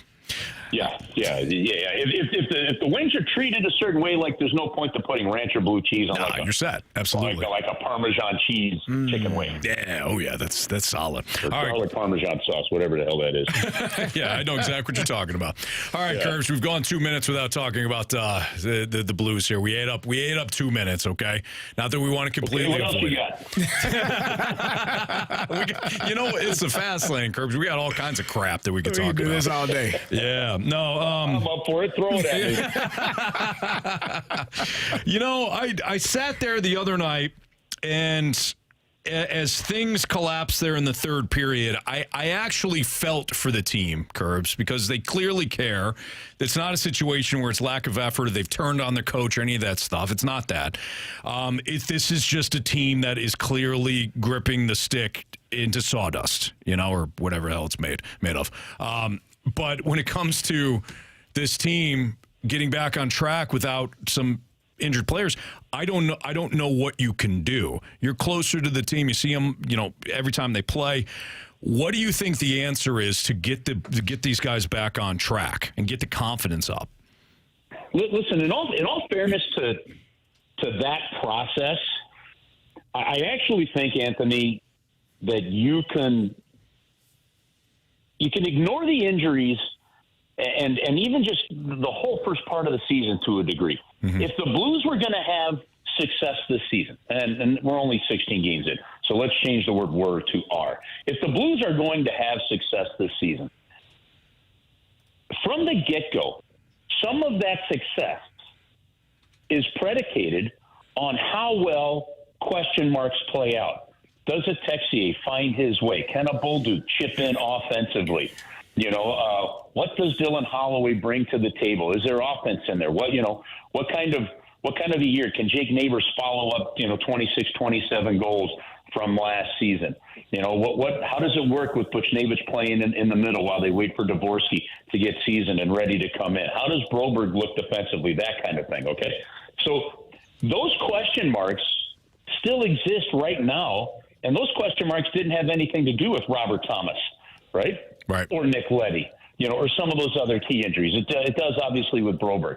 And the reason I bring that up is because those are the guys that you still need to help chip in. Now, I think there's obviously you need to clearly get more from Brandon Saad. Braden Shen got on the score sheet in the last game with a power play goal. That was good. Buchnevich has points in 3 of the last 5 games. He's doing fine, right? So there are some veteran players that you need more from, right? But those middle group of guys are the ones that really were going to either put you over the top or you weren't going to get there. Now what you're seeing is because of the injuries, especially to Robert Thomas, you're seeing that depth really get tested, right? Mm-hmm. I mean, let's face it. We've got now they're going to put Brandon Saad up with Holloway and Shen today, okay? But the first couple games of the year, that was your third line. Now it's your second line. The Foxa line, the WTF line, was the fourth line. Now it's the third. There's a whole line that's missing because of a lack of production and consistency. So to me, I look at it from this standpoint. They're going to have to get more consistent play. Look, it's going to be a little ugly for a while. Chip it in. If there's no play, chip it in and then defend your ass off is really what this is going to come down to. Their 5-on-5 play isn't good. It's not threatening right now. And it's just a process of guys continuing to get to that point where they can figure it out. If you think you're going to outskill the other team or you're going to make that dangle move and drag it, it's just not going to work. And then we're seeing this team pass up opportunities to shoot the puck. And right now, you've got to shoot it. Look at Braden Shen's goal. Shot on goal, rebound. Yes, it was a power play, but it's the same formula 5-on-5. So to me, I don't know so much if the success is being hindered tremendously because of the injuries as much as it is guys really had to start stepping in some of those other roles. Curbs, we keep getting texts about Buch playing center. Is it, and this is not for a lack of him trying. I heard you talking last week. You said he was staying after with Steve Ott, working on faceoffs, and he had the whole thing with Jake Neighbors where they were kind of chipping at each other. He's working at it, but it's not having the success that he wants. He's 32% right now. Is it better for him if he were to move to the wing, or is it the Blues just got to do what they got to do and keep him at center at this point? Look, you saw a goal scored in the last game, and you could see the frustration of Pavel. It was an offensive zone draw, and he lost it. In terms of his play at center, his play at center is just fine. He's losing faceoffs, but for a guy that's never really taken faceoffs, all of a sudden you're going up against Austin Matthews, who's been taking them since he was 3, right? But there's just a learning curve there. They need a body. They need a big body. There's no other proven centerman on this team right now, right? They figured this is how we're going to get this to work. I like what Drew Bannister has been doing the last couple of games. He's been putting Sundqvist out there with him, on some offensive zone faceoffs. So, that's a good process there. Look, is Pavel Buchnevich a centerman, a true centerman in the National Hockey League? No. He's never really played it. A little bit last year, and then for the most part this year. He's competitive. He cares like all hell. He's trying his butt off, right? And he's doing what's best for the team because this is what the team has asked him to do. It's going to be a topic that fans are going to stick to for a while. And again, I'm going to go back to the same kind of reply as the previous one. I don't believe the success or failures of this team right now is directly correlated because you've got Pavel Buchnevich playing center. Sure. Curbs, last one for you. If the Blues are going to get back on track tonight, the most important player on the ice will be who? Jordan Binnington. Makes sense. That makes sense.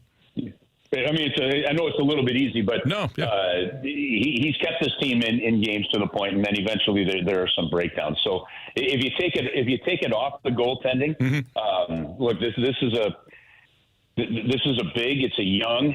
They will not have to contend with Tage Thompson tonight, so that appears to be a positive. You don't have to contend with you'll love the name guys.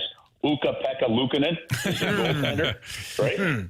Okay, so you don't have to contend with him, and I don't have to say that name a bunch of times, or at least on average 24 times, since that's the average shots on goal total the Blues get. Oof. So Oof. if to me, honestly, I wouldn't say, Anthony, I wouldn't look at one player. Yeah, I'd look at systematically saying, is this group from the front end to the back end willing to pay the price? And paying the price is a patient game. They're going to have to play that, get it in, battle for your chances, and then defend your butt off. And that is what they're going to have to play till some skill gets back in the lineup. Well said. All right, Kerbs, have a great call tonight. We'll be listening. Okay, guys. Have an awesome one. Thanks, man. See you. That's Chris Kerber, voice of the Blues, right here on 101 ESPN. You can listen to him tonight right here, starting at the pregame show at 5:30. Thursday night football. You've got Eagles, Commanders, NFC East clash. Carey, who are we going to find out more about tonight? Washington or Philly? That's next on 101 ESPN.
101 ESPN Sports Center. I'm Andrew Marsh. It's time for a Sports Center update brought to you by Saliga Heating and Cooling. You just heard from Chris Kerber, the voice of the Blues right here on the Blues Radio Network. You'll hear him tonight as the Blues take on the Buffalo Sabres. Early pregame tonight as the Blues are in Buffalo. Pregame starts at 5:30. Puck drop is at 6:30. Also tonight, Thursday Night Football, it's the Philadelphia Eagles and the Washington Commanders. We're going to dive into that matchup coming up next. Who do we stand to learn the most about tonight? We'll talk about it next right here in the Fast Lane. I'm Andrew Marsh, and the Sports Center Update is brought to you by Saliga Heating and Cooling, an independent American Standard heating and air conditioning dealer.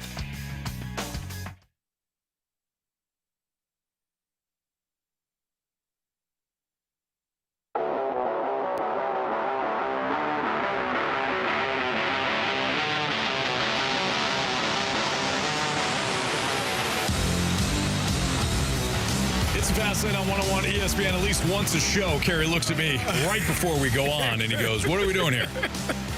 Carey, you got the rundown. We got the Fast Lane rundown right in your Fast Lane face. Pick'em challenge.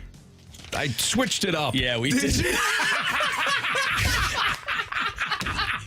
So sometimes you can't look at the Fast Lane rundown right in front of your Fast Lane face, okay? You got to listen to me when I'm teasing segments. Or when Marsh is saying hold on, tell me. I got it. Washington and the Eagles. Yes. He did it. I remembered. I couldn't remember it. He did it. Yeah, Thursday night football preview. It's right here. That's his 4:15, though. Yeah, it does. He got it. All right, Carey. Yes. Who will we learn more about tonight? The Commanders or the Eagles? I think the Eagles. And I say that I think the Commanders are playing well above what people expected of them. I think you have already kind of seen who they are.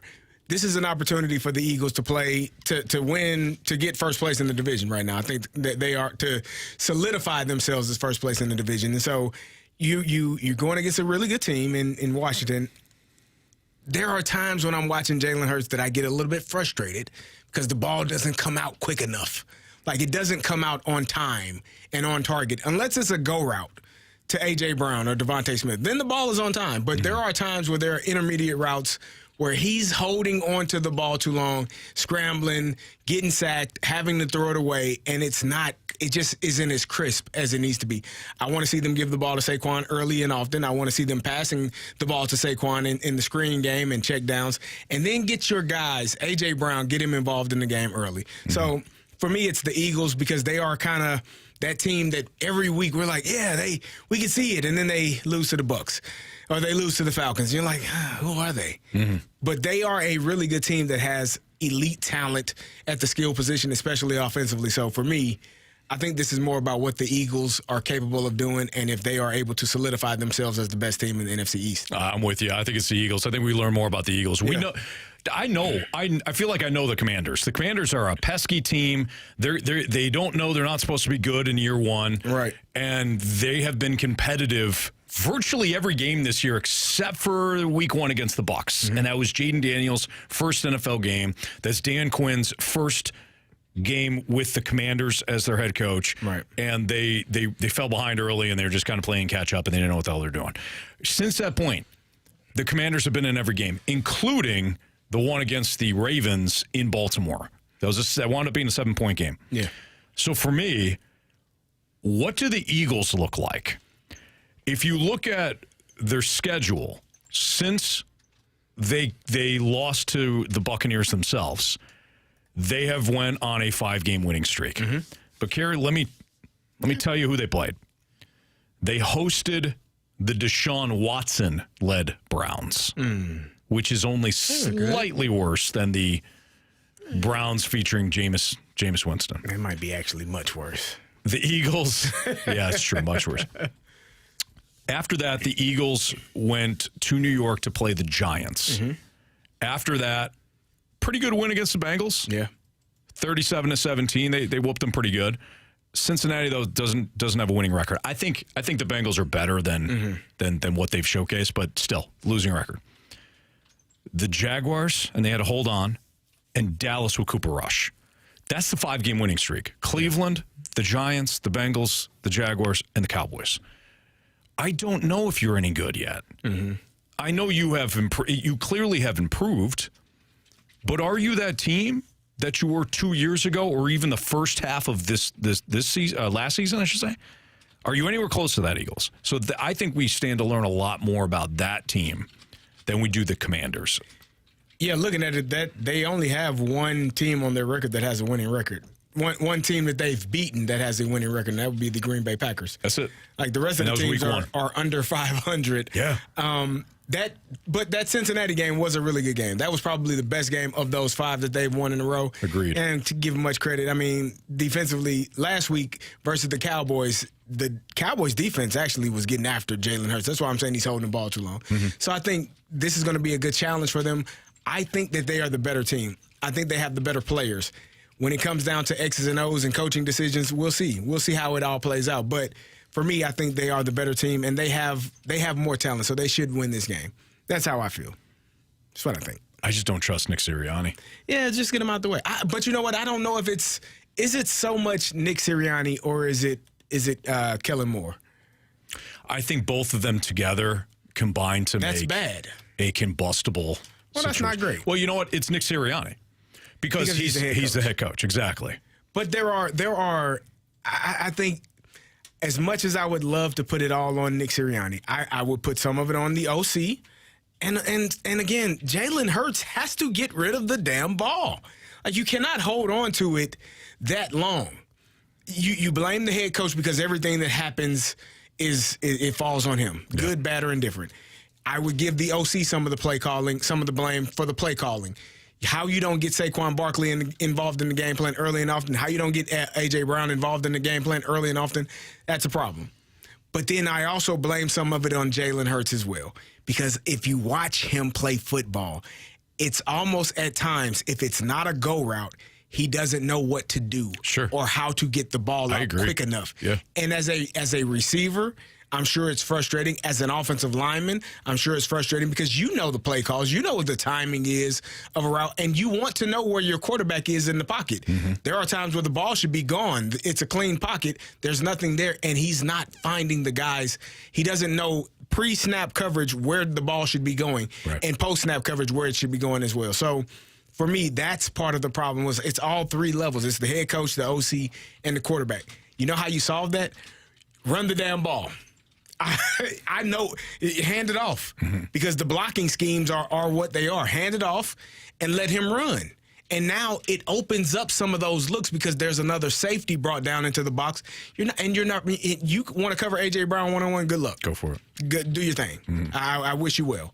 But so I think you can make it easier as a head coach and as an OC and as a quarterback if you hand the ball off to Saquon Barkley and let him get running. And now you'll be able to do all of the things you want to do in the passing game. Yeah, you and I are in lockstep on this completely. I mean, even if you talk about Jalen Hurts not recognizing, certain patterns and things. Go back to the Atlanta game, the Monday night game where he threw the interception to Jesse Bates that sealed the loss for them. Yeah. He had, I think it was Devonta Smith. If not him, it was Dallas Goedert in the middle of the field, breaking wide open. All you need is a field goal. It's game management at that point. It's what do I have to do to win the game? Yeah. And right before he got hit, Jalen Hurts decided to go downfield into double coverage and got intercepted. That's not great. That's just one example that we have seen in a multitude of situations this year where Jalen Hurts has made the wrong decision. But they've won 5 straight. So we'll see tonight. We'll see. Tonight's going to be fun.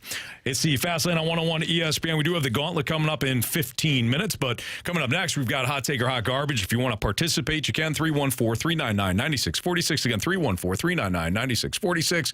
If you want to send in a Hot Take or Hot Garbage for us, we'll play that next on 101 ESPN.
Boom! Hot take. Splashback Deuce in the Snake Pit said, hot take or hot garbage, those two things are not opposites. They're the same thing. Most hot takes are hot garbage. Nah, I think that's a hot take, but it's not. But it's not hot garbage. I think that's hot garbage. I don't think all hot takes are hot garbage. Depends on how it plays out. All right, true or poo then? What do you want us to do? Believe it or not, or what is it? Take it or leave it. Take it or leave it. True or false? Real or not real? That's different. Is it? Real or fake? Yeah, that's a different game. I think it's all the same. That one I think is different. Really? Yeah. Okay. I don't think that's a sports segment. Nope. That is okay. Now I'm picking up what you're putting down. That is different. That's way different. That one might be better, actually. Marsh, what do you got for hot take or hot garbage? Absolutely. True or poo? No. Hot take or hot garbage from 1-800-HAM-SAUCED. C.D. Lamb was not worth that contract. I mean, it's probably a hot take. Hindsight being 2020. You got to have a guy throw you the ball. I don't think that. I don't think the two of them together. He's worth that money. Yeah. But not with the construction of where their team is at currently. Right. You can't roster-wise. You can't have 40-something% of the cap next year being dedicated to two guys. Sure you can. Just gonna be good. Exactly. You better be damn good at drafting and finding starters in like the 5th and 6th round. You know, 4th, 5th, and 6th. No longer can those players be just special teamers for you. Like, you have to find some gems in the middle rounds if you're going to have 40-something% of your cap being dedicated to two guys. Just my thought on that. Find a way to win, buddy. From the 2-on-7 hot take or hot garbage, the Cardinals, now with a clear vision for the future and young kids knowing their roles, will make an unexpected run at the division next season. Hot take. I think that's a hot take. Yeah. I do. I think agree. that's a hot take. I know a lot of people don't, and we even got a comment from the Snake Pit earlier today. It's like, hey, the names that you mentioned, they don't excite me. I don't blame you. I understand that. What doesn't excite you? I don't think, though, you know what doesn't excite me? What's that? No offense to either guy, but like Lance Lynn, Kyle Gibson, those type of signings. And Kyle Gibson's a really good dude and all that. Don't get me wrong. But the signings that this team has made over the last X amount of years, save for like a Wilson Contreras, have not fired me up. Well, Dexter Fowler was a mistake. Brett Cecil was a mistake. Mike Leake was a mistake. Who else? Who else did they bring in? You're telling me you weren't one of those Dexter's buds? No, not one bit. I thought the addition of the 5th year was stupid. You didn't like that, huh? They did it anyways to ensure they could get him and his average ass production. Do you remember when Alex Gordon was floated out there as a potential Cardinal? Yeah, that would have been, honestly, that's a perfect Cardinal over the last 5 or 6 years. Nice 4 or 5 year deal for that guy. Like, let's not go top shelf, but let's not find a really good bargain. Let's go nice mid shelf there. Anthony, you're still going to be feeling good at the end of the night, right? Doesn't matter. Mean, if you drink enough, sure. I think at the end of the night, sure. The next day, different story. You think so? I think there's different hangovers. Just my thought on that. But anyways, I do think that this youth movement coming up here for the Cardinals, I don't mind it. Based on what they've been doing, I don't mind it. I'm excited. All right, I'm excited. Yeah. From the 314 hot take or hot garbage, the Blues will only have one player in the NHL All-Star game. Hot take. Who do you think it'll be? Correct me if I'm wrong. Does hockey have to have one player on each team? Is that like Major League? Oh, well, hot take. I don't know. You just Staltered it again? Yeah. Come on, man. No, you're right. Thank you. It's going to be Colton Parayko. It's going to be the only All-Star. Yeah. Can I ask a question? Do you all like the rule that you have to have one player representing your team? Nope. Because, and with all due respect, I'm sure the Chicago White Sox players are fine people. Did they deserve one player? No, not a one. They probably negative. They should have had one less player next year, even if they have a better record. At least not over somebody else that was left off. You know what I mean? Like, do they have one player that? No. Like Eric Fetty had a really good start, or Garrett Crochet, but I just remember there is no All-Star game this year. Oh, so it's hot garbage. Son of a. They had the Four Nations face-off. Oh, there's not even an All-Star game, which actually probably is a good thing. There you go. Okay, So well, hot garbage. Yeah, Hot garbage. The Blues won't have any All-Stars this year. Not a one. Okay, so let's flip that then. What about the Four Nations team? Ellipsis 150. The White Sox All-Star was their mascot. Yeah, keep them people going. I don't think they got a mascot. I don't think so.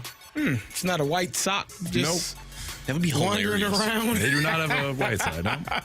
That would be funny if there were like some mascots that were actually what the team is called. Yeah. So like a giant white sock. Yeah. Like a giant. Yeah, a giant. A giant. Yeah, or a red sock. Yeah. A red sock. Would it be like a tube sock, or would it be like one of those ankle It socks? would be a tube sock. That'd be a tube sock. Yeah. Tube sock. Exactly, yeah. Yeah. Just a person in there. I don't know how that works. Gator's just a person in there. Gator asks, so who would represent the Fast Lane on the radio show All-Star team? No question to be Marsh. Oh, for sure. For what? What sport? Anything. No, for our radio show. Yeah. Oh, really? The Fast Lane radio show would be Marsh. Oh, I appreciate that. Is that because we have to have a representative? Nope. Nope. Because you deserve it, man. Wow. I don't know what to say. Anthony wants the All-Star break to go home and relax. It's not true. All right. I think I'm working on my All-Star weekend. True. Why would you ruin crap? Why would you ruin it, CD? That was a nice moment. The kid got choked up, and then you crapped all over it. I apologize. Jeez. I meant what I said. He is the All-Star. Take all these people to the All-Star weekend. Hell with that. What are you doing? You keep talking. You just make it worse. Put the shovel down. I'm sorry. Unbelievable. Maybe that's me. I speak for myself. Come on. This is what's happening right now. I believe it was, who was it? It was Will Ferrell and Step Brothers getting buried alive by his stepbrother. What are you doing? Dale. I'm burying you. I am Brennan. Don't touch my drums. I like this one from the 314. Hot take or hot garbage. Longevity is important when debating GOATs in any sport. Yes. Hot take. Hot take.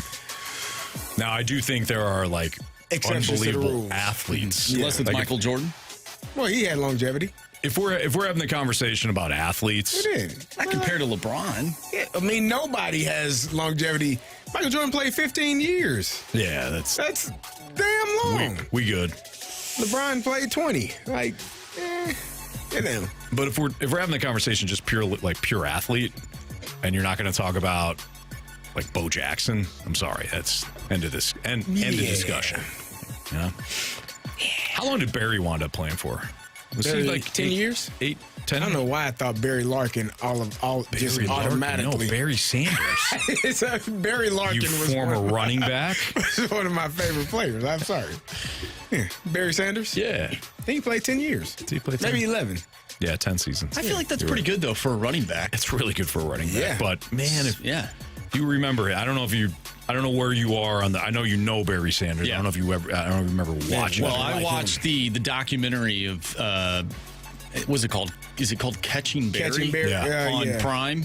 Oh, that was Really good. awesome. He I mean, this guy, was like, unbelievable. he looked like a video game player. Yes. Just, like, the way that he could cut while maintaining, like, balance, vision, everything. speed. Yeah, I don't know how you catch, you couldn't. he was unreal. Barry Sanders. All right, it's Fastlane on 101 at ESPN. We got the Gauntlet next.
Anthony Stalter and my guy Stewie's on the line right now. Stewie, I know you got an important message for people that have FHA loans.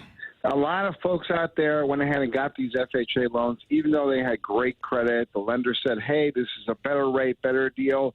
Bad deal, very bad. Number of reasons. Number one, you pay this nasty thing called PMI, and if you put down less than 10%, that PMI never goes away. No relief, nothing. So even though you got a lower rate, you end up paying more at the end of the day, and your monthly payment is higher. Switch to a conventional loan. The rate may be a little bit higher, but your payment's actually going to be lower. And then when you reach the point that you're 80% of the value of the property, that PMI is going to drop off. Well, there you go. That's just one example of how Stewie can help you if you're in a certain situation. Call him at 314-324-4440. It's his personal cell phone number, so you're not going to get any sort of automated response or anything like that. And you can also text him if you want. But call him or text him if you've got a unique situation of your own.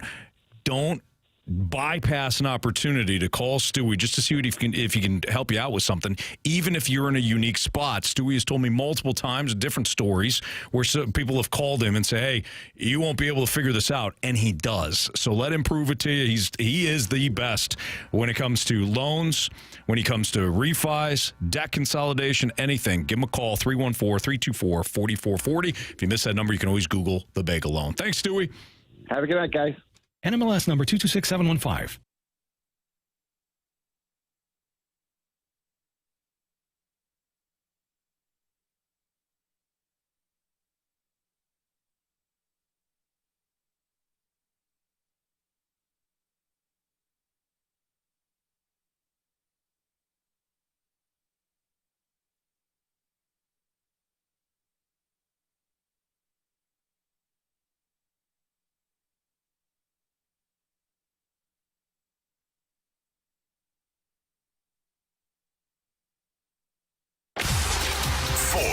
Warriors, 4 categories, 1 challenger. Can you survive the Gauntlet? Brought to you by Blue Note Roofing. Roofing, siding, and gutters. Visit BlueNoteRoofingSTL.com for a free inspection. Time for the Gauntlet here in the Fast Lane on 101 ESPN, where it's 4:04. Your time check brought to you by Clarkson Jewelers, an officially licensed Rolex jeweler. Kerry Davis, Andrew Marsh, I'm Anthony Stalter, and we welcome in Scott. What's up, Scott? Not too much. How are you, sir? Doing great, man. Thanks for listening. Thanks for playing today. Would you like to take on Andrew Marsh, Kerry Davis, or me in round 1? I would like to take on you today, Stalter. Oh, man, you got me locked in today. Okay. Tony Hockey. Good luck, Scott. Thank you. You too. Thank you. All right, Scott, you know how this goes. Anthony is getting out of here, getting to the cone of silence. You got to tell Marshy to spin that wheel. Spin that wheel, Marshy. Scott, is there a topic, a category that you're hoping for today? Well, this is my 3rd time I've taken on Jamie twice, so Joe Stalter to hopefully get hockey. Oh, you almost had hockey. What do you got, Marsh? Baseball. Baseball it is. All right, Scott, so you know how this goes. You answer correctly without the options, you get 2 points. You answer correctly with the options, you get 1 point. And if you answer incorrectly, you get 0 points. And Marshy is handing over the questions for me. And here we go. Are you ready? Yes, sir. All right. Question number 1. Outfielder Shin-Soo Choo has retired after 24 seasons in professional baseball. Name the only National League franchise for which Choo suited up. I'm going to need the options. I can only remember him as an Indian Guardian. Is it the Chicago Cubs, the San Francisco Giants, or the Cincinnati Reds? I think it was the Reds. Final answer. Question number 2. Aaron Boone will return as the Yankees skipper next season, but can you tell us Boone's primary position during his 12-year playing career? Aaron Boone, was he... I think he was a third baseman, but let me think about it for 1 second.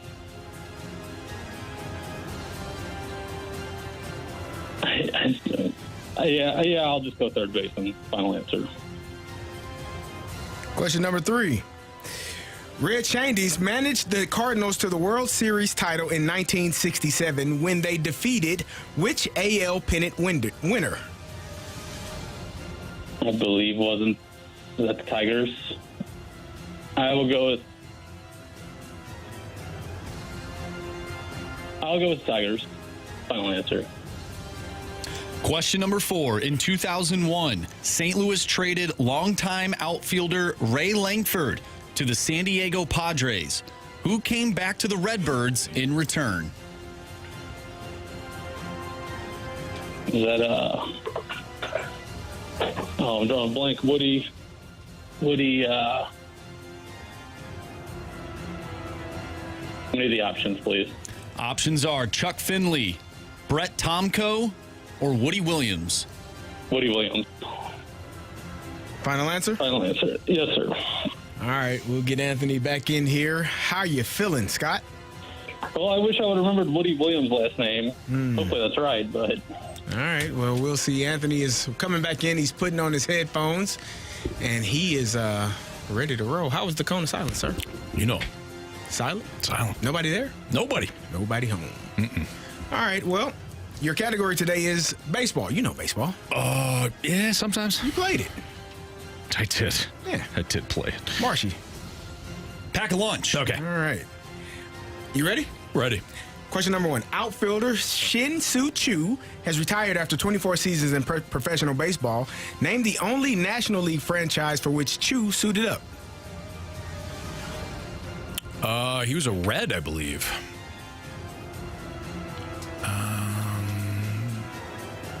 Yeah. That's the first one that came to my head. Yeah, Reds. Final answer. Question number 2. Aaron Boone will return as the Yankees skipper next season. But can you tell us Boone's primary position during his 12-year playing career? Aaron Boone? Aaron Boone. He was a third baseman. Final answer. Question number 3. Red Shandies managed the Cardinals to the World Series title in 1967 when they defeated which AL pennant winner? What year? 1967. Yeah, I'm going to need the options on this one, please. Is it the Boston Red Sox, the New York Yankees, or the Detroit Tigers? Now I'll go with the Yankees. Final answer. Question number 4. In 2001, St. Louis traded longtime outfielder Ray Langford to the San Diego Padres, who came to the Redbirds in return. I believe that was Woody Williams. The Langford deal.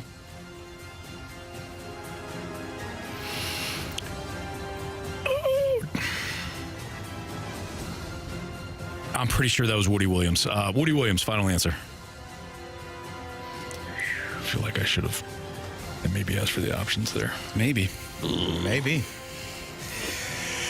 Guess we'll find out. I guess we will. All right, let's start from the top. Outfielder Shin-Soo Choo has retired after 24 seasons in professional baseball. Name the only National League franchise for which Choo suited up. Scott, you said the Reds. Anthony, you said the Reds. The correct answer is... It is the Cincinnati Reds. But Scott needed the options. You're up 2-1, Anthony. All right. Whew. Red Shandies managed the Cardinals to the World Series title in 1967 when they defeated which AL pennant winner? Scott, you said the Tigers. Anthony, you said the Yankees. The correct answer is... the Boston Red Sox. Anthony's still up 2-1. Aaron Boone will return as the Yankees skipper next season, but can you tell us Boone's primary position during his 12-year career? Scott, you said third base. Anthony, you said third base. Correct answer is... it is third base. Neither of you needed the options. Nice job, Scott. Thank you. A 4-3 lead for it's going to come down to Woody. Anthony. In 2001, St. Louis traded longtime outfielder Ray Langford to the San Diego Padres, who came to the Redbirds in return. Scott, you said Woody Williams. Anthony, you said Woody Williams. Correct answer is... it is Woody Williams. But Scott needed the option. Scott, you have chosen poorly. You lose. Not today. Scott, you lost on that one, and you said Woody. Oh, it's going to kill me. I can't remember his last name. No, you had Woody. it, Scott. And then you asked for the options, and it was Woody Williams. Yeah, I drew a blank on Woody Williams. Couldn't figure it out. It happens, Scott. It does. Yeah. It does. It happens to the best of us, man. Well, thanks for playing, though. And thanks for listening. Thank you, guys. Good job, Scott. Take care, Scott. Nice job. All right, have a good weekend. You too. My weekend. You guys. Skipping Friday! Scott said we're off. Let's do this. There you go. All right, buddy. See ya. Thanks. Bye. That happens. I couldn't. Then there was no. I mean, you all had the same answers. He took the options on the Reds. Yeah. And he didn't. He took the options on Woody Williams, and he said it. He's like, that one's gonna get me. It happens, man. I hate that too. There was remember we lost a trophy because I couldn't remember. There was a quarterback's name that I couldn't remember, and I'm like, I have to ask for the option. As soon as you said it, I'm like, that's it. It happens. You got a 6-4 win there, Anthony. As long as I don't have to go back there, I'm good. Yeah. Or play the tiebreaker for that matter. Because chances are I'm going to come nowhere close with that answer. All right. We appreciate Scott playing. It's the Fast Lane on 101 ESPN. NFL Pick'em Challenge. We got some great matchups this weekend, starting tonight. Where are we? All right. Some of that, I beat you to it, Marsh. Where are we on some of these picks for the big games? That's next on 101 ESPN.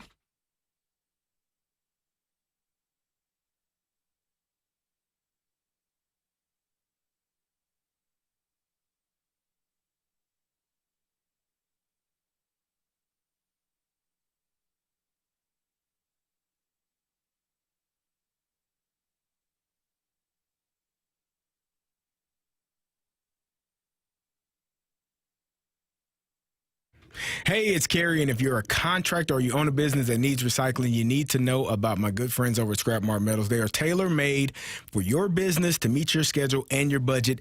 At Scrap Mart, they understand that job site cleanup for contractors is a mess, but if you set up a business account with Scrap Mart to recycle that metal, it'll be one less thing you have to do during cleanup. You'd be amazed at how the scrap metals add up, and it can truly help your business's cash flow. If you own heavy equipment, you know it breaks down over and over again. You got to repair it. The time will come when it's time to end your suffering. Scrap Mart will come and get it out of your way. They'll haul your equipment to one of their locations and get you a check the same day. Or if you want to haul it yourself, they have 3 convenient locations: Valley Park, Peevely, Jonesburg. If it's metal, they will buy it. Copper wire, brass, stainless steel, aluminum, batteries, electric motors, steel, cast iron, and so much more. It is recycling made easy. All you need to do is visit them at scrapmartmetals.com. My guy Lucas can talk to you about setting up a business account to get you rolling. Again, that's scrapmartmetals.com, and tell them Kerry sent you.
Pick'em Challenge on 101 ESPN. Refreshed by Bud Light. Well, you sure know how to pick 'em.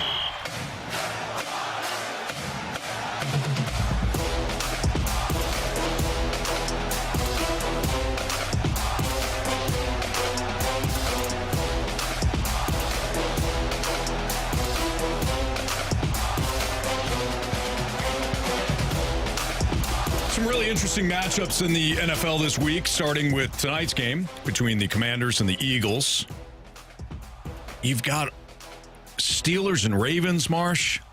You've got the Falcons and Broncos. You got obviously the Chiefs and the Bills. Even Packers-Bears. I know the Bears are not playing good football, and the Packers, I don't necessarily know what they are right now. I think they're a good team, don't get me wrong, but that's a great rivalry, right? NFC North rivalry, Packers-Bears. So even that, if you're a football fan, should be entertaining just because of the historical matchup there. Even the Sunday night game, I've got some interest in. Bengals and Chargers, because of the way the Bengals, have that knack for getting back into the season and the playoff race second half, and the way the Chargers have been playing. So if they started the season out right. The Bengals, it'd be 1 year. Juggernaut. Okay, starting with tonight's game. Did you guys take the Eagles as the home favorite, or did you throw your support behind the Commanders? I got the Eagles. I've been riding with the Commanders all season. I know that they lost a tight one last week to Pittsburgh, but I'm still going with the Commanders, and I think that's just one. We're comfortable, got a comfortable lead against the Rizzuto show. I'll say it right now, they're not coming back. And if they do, I'll shave my head. I don't know. I'll do something. I don't know. Not coming back? The Rizzuto show. Oh, no. I thought you were talking about the Commanders. I lost you for a second. Sometimes I said this last time too, like with the Cardinals. I'm like, the Cardinals end up going to the playoffs and make the World Series. I'll get a skullet. You ever seen one of those? Yes. And you didn't have to get one. And I didn't have to get one. I don't think I'll have to do something similar this time. So you're on record now. If the Rizzuto show comes all the way back and beats us, you're going to shave your head. You know what I'll do? I'll do a cul-de-sac. Oh, wow. You know the cul-de-sac? Yes. Yeah. I'll do that if they come back and beat us. All right. It's on record. But anyways, I'm taking the Commanders tonight. Really? Yeah, I like Jaden Daniels. I'm going to Eagles. Man, no, but we just had a conversation not too long ago about Nick Sirianni, and he just scares the living fast lane out of me. Yeah. Yeah. Tanisha from the Snake Pit is pleading with you, don't shave your head. Don't you dare shave your head. The cul-de-sac? Dare. Yeah. Oh, I won't have to. There's no way they're coming back. There's no way. No way. And Marcia will be here. When you have two juggernauts like Anthony Stalter and Kerry Davis carrying the load for this team, there's no way. Okay. There's no way. Coming. So there's a separate competition going on. Obviously, the main competition in the Fast Lane Rizzuto Show Pick'em Challenge, refreshed by Bud Light, is us versus the Riz Show. Yeah. There's a secondary competition going on, and it happened last year too, where I chased down Kerry Davis until the final week, and he wound up edging me out. I haven't slept since that point. I understand. And I have been in the lead for both shows this entire season. Yeah. But Kerry's now within one. He has hunted me down recently. And I don't feel great about it. I'm going to strategize. I thought about taking the Commanders tonight. I am on the Eagles. Short week, home team, all that, blah, blah, blah. I'm going to take the Eagles in this one. I would not be shocked if Washington won. That's that broadcaster hedge there that a lot of people do. I wouldn't be surprised. Okay. You wouldn't be surprised a divisional Well, you know what you could do is underdog would win? Is say who you think's going to win and then just put the other pick. We call it the Jamie. Yeah. Yeah. Now, did BK get his picks in here? I'm going to just do this on air real quick. Did Jamie get his picks in? I believe he did. BK is in. Town. Yeah, BK is in. He's good. Jamie Rivers said he was doing his picks last time he was in the office. Yeah, he did. He's on the Commanders. Right. He's on the Commanders tonight. What are you guys doing? I don't think it's a crazy I think pick. this is a toss-up type of game. I see that. All right, Ravens and Steelers. We all know where Carey. Here we go. Steelers, here we go. Pittsburgh going to the Super Bowl, here we go. Yeah. Oh, Zoosh says he's tied with me. Zoosh from the Snake Pit said he's tied with me. Well, looks like I got the bullseye square on the back here. Good luck to both of you. Good luck. Good luck. In all seriousness, though, you look at this matchup, Carey. Steelers and Ravens. Yeah. I, too, have the Steelers. That's smart, man. If Mike Tomlin is an underdog, sign me up. I've been talking about this Ravens defense, specifically the pass defense, not being good. And the reason why I've said that is because they're not good. Yeah, no. So give me the Steelers in this one. They're a slight home dog. One of the biggest games of the week. Yeah. Marsh, where are you on Steelers Ravens? Well, I had the Steelers, and we did this yesterday, the Stalter stack up. I had the Steelers above the Ravens, so I think I would be a hypocrite if I didn't go with Pittsburgh. I believe they're at home, which They are. that's a big thing for me. Unless it's Thursday Night Football, give me the Steelers. Fair enough. What do you mean by that? Chiefs, Bills. Chiefs plus 2.5 in Buffalo. I mean, the Chiefs are clearly the best team in football. They have played outstanding. They're 9-0. No team has even been close to competing with this juggernaut of a team. Doesn't matter that they got to go to Buffalo. You know, it matters not. It's not even cold right now in Buffalo, and it gets cold in Kansas City as well. So, yeah, Chiefs by 100. Okay. Best team in football. I don't know if they'll win by 100. Why are you frustrated because the Chiefs just continue to win? They're the greatest team ever, Anthony. You're saying that in a mocking tone. The last 2 days you've done They this. are the greatest team to ever lace them up, to ever strap on a helmet. So what has Never changed seen then? a team better. What has changed for you? Nothing. I was blinded by the light like C.D. Lamb. I'm seeing now. I can see clearly now the rain is gone. Elton John. Is that who that is? No. No, it's not. No, Carey. No, it's not Elton John. I have no clue. None. Hey, you know what's funny about that? The Bee Gees? In middle school, I had longer hair. We've seen it, obviously. But in middle school, I had the long hair, and I wanted to get it trimmed up. And the lady who gave me a haircut gave me a bowl cut. No. My mom looked at me, and she goes, "You sure you want this haircut?" And I said, "Yeah." I'd never really seen a bowl cut before. My mom said, "You look like one of the members from the Bee Gees." And that stuck with me for all these years. Really? Yeah. right. Went to school that day, got made fun of. Immediately went back to I went to a different haircut place, got a different haircut, and came back. Looked like a member of the Bee Gees. Kids are so rude, man. It builds character. Went to school. Went to school, got made fun of, went back. Oh, man. Your mom tried to help you. Are you sure you want to do this? She tried to do everything in her power. She knew, man, my son is going to get bullied tomorrow at school. It wasn't that bad. But he's got to experience this. Oh, man. I did. You know, it builds character. Yeah. All right, Marsh. Chiefs and Bills. So yeah, this one was tough. Josh Allen has done pretty well against Patrick Mahomes in the regular season at home. But like Carey said, it's the best team on earth. The Chiefs are. Ever, Bob. They have the Cardinals' old devil magic. It somehow is spread to the western side of the state. It's got to be the Chiefs. They're going undefeated this year, Anthony. They're going to win their third Super Bowl. I don't like the way you guys are mocking the gods here. They're the best I really team. don't. I don't know what you're talking about. I don't. Carey, the reverse jinx thing does not suit you well. Anthony, best team to strap on a helmet, to strap on a leather helmet. Doesn't matter what kind of helmet. They could play without a helmet. Have you watched them play, Anthony? Have you watched them play? I have. They're 9-0 for a reason. I've had them in the power rankings This guy doesn't have since faith in week them. one. Yeah. This guy's such a bandwagon. Oh, my You God. two have not.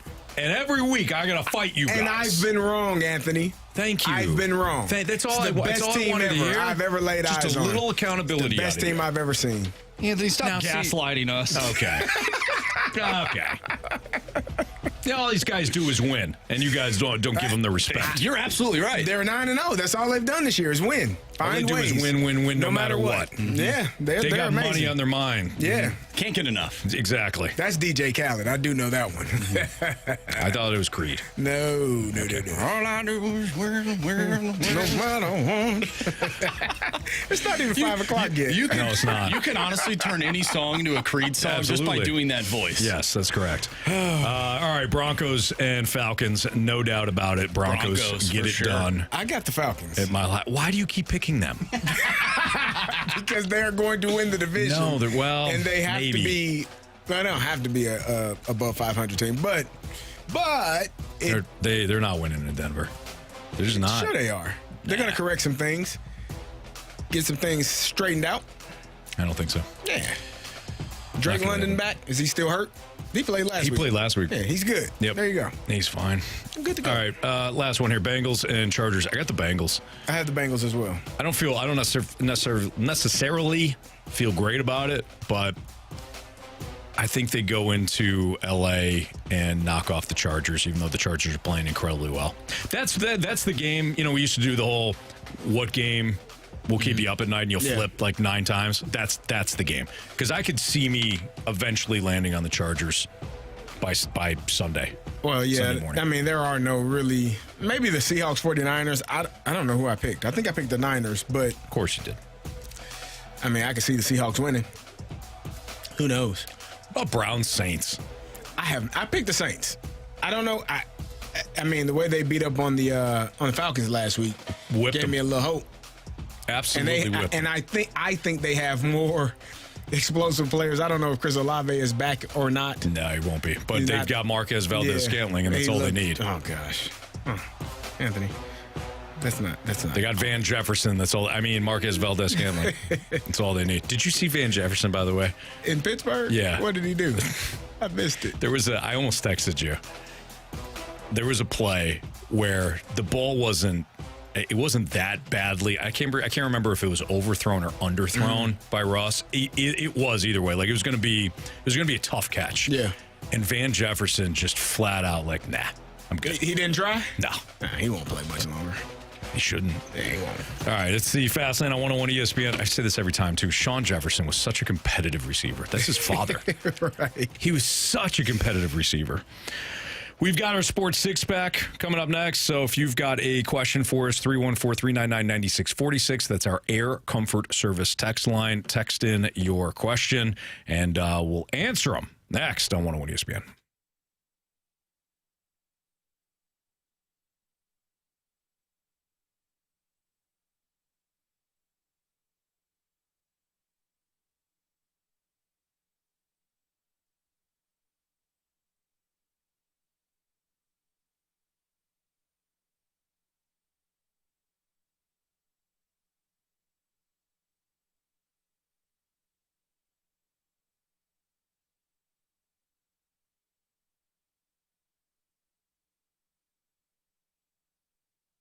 I love Auto Centers Nissan Herculaneum. They have over 700 vehicles, new and pre-owned, right there, all in one location. So you've got all these great vehicles to look at. You could go to AutoCentersNissan.com. That's what my wife, Kristen, and I did. We looked through all the vehicles, saw a couple different price points, and had some vehicles that matched what we were looking for. Took the test drive out in Herculaneum, wound up with a pre-owned Pathfinder that we love. It suits our family perfectly. But maybe you're looking at Rogues or Nissan Sentras or Kicks. Maybe you're not looking for yourself. Maybe you're looking for a first-time driver that needs a vehicle that's affordable and reliable. Well, Auto Centers Nissan Herculaneum, they have their Black Friday everyday event that's extended through December 2nd. You can take advantage of the finance rates that are available right now, like 0% APR on Pathfinders and Rogues, or 0.9% APR on Frontiers, plus no payments for 3 months available on select new Nissans. You give your wallet a break, right? Brand new Nissan Kicks, priced around $20,000. Brand new Nissan Sentras, right around $23,000. All with low payment options for all credit types. Doesn't matter what your credit situation is. They will find a way to finance a vehicle for you. Check them out online at AutoCentersNissan.com, or when you head out to Herculaneum, tell them Stalter sent you. It's Auto Centers Nissan.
101 ESPN Sports Center.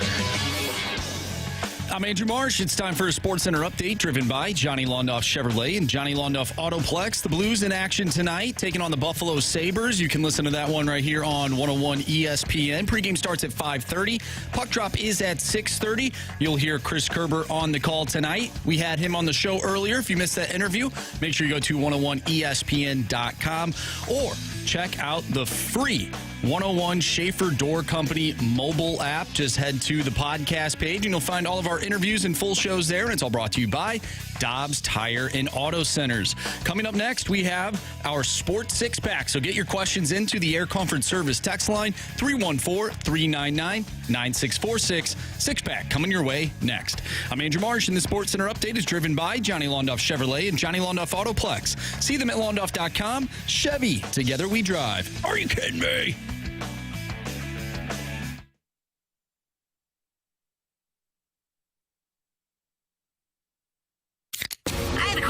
It's time for the Fast Lane to answer your sports questions. I want to ask you a bunch of questions, and I want to have them answered immediately. Asking me all these weird questions. Answer the question. Answer the question. Answer me! The Sports Six Pack is brought to you by Paramount Men's Medical Center. Suffering from ED or PE? Your first treatment is free at ParamountMen'sMedical.com. It's Fastlane on 101 ESPN with Kerry Davis and Andrew Marsh. I'm Anthony Stalter. Appreciate everybody tuned in. We're off a little early tonight. 5:30. We'll have the pregame for the Blues and the Buffalo Buffaloes. But now, question number one. It's question one. From a 636, do you have a favorite Super Bowl? I'm sure Carey has one. Super Bowl 43. Pittsburgh Steelers versus the Arizona Cardinals. There's a guy named Santonio Holmes caught one in the back of the end zone. There's a lot of complaints saying it didn't happen, but it did. We got a ring to prove that it happened. A guy named James Harrison took 199 yards. Maybe it was 100. I don't remember. But it was a lot of yards that he took it, and it was a touchdown. That was my favorite Super Bowl in ever, Bob. It's a pretty good game. How about you, Anthony? We know what your least favorite is, I can tell you. Sure. I'll tell you what it Let's think happy moments. Huh? All when the Falcons went. Oh, they didn't win that one. No, that was they 98. didn't. Got a lot. Can we play what's my favorite NFC Championship game moment? 98 was a good year. 98 was awesome. But I was a little upset. Yeah, everybody was. Because which Minnesota made it that much better. Minnesota you should have won. Was the team. They were a 14.5 point favorite. They were outstanding at home against the Dirty Birds, who were 14-2. The Falcons were 14-2 that year. Minnesota had to be. What were they? 15-1. Yeah, they were amazing. Yeah, they were amazing. I mean, Randy was like, Randy Moss was catching passes. Chris Carter, like they were. Should have won. Robert Smith was the running back. They were. Robert Smith. They were. Chris Carter. Randall Cunningham. Filthy. John Randall on defense. Yeah, buddy. Who's the other defender they had? That wasn't the Pat Williams, Kevin Williams. No, that was much later. Years later. Yeah. That was like 04 or 05. Yeah. Anyways. I can't remember the other one. I don't know what my favorite Super Bowl is. I mean, one that was great, I was rooting for the Seahawks, but the one that, was excellent back and forth and had high drama was the Patriots and Seahawks. Mm-hmm. I wish the Seahawks won, but for me, so I'll go like when I was a kid. It was the '94 Super Bowl when the 49ers beat the Chargers. Crushed the Chargers like 56-0. I was a huge Deion fan. Like I was a Deion. When he went to the Cowboys, didn't like him as much because I was already a Niners fan. But yeah, that was the Steve Young get the gorilla off my back. Like he had been in Joe's footsteps and his shadow for years, and he finally won. Like that to me was one of my favorite ones. I mean, the Rams Titans, obviously. Great one. Beyond just the St. Louis aspect of it, that was just a great game. I think mine is the first matchup between the Patriots and the Giants. It's a good one. That one.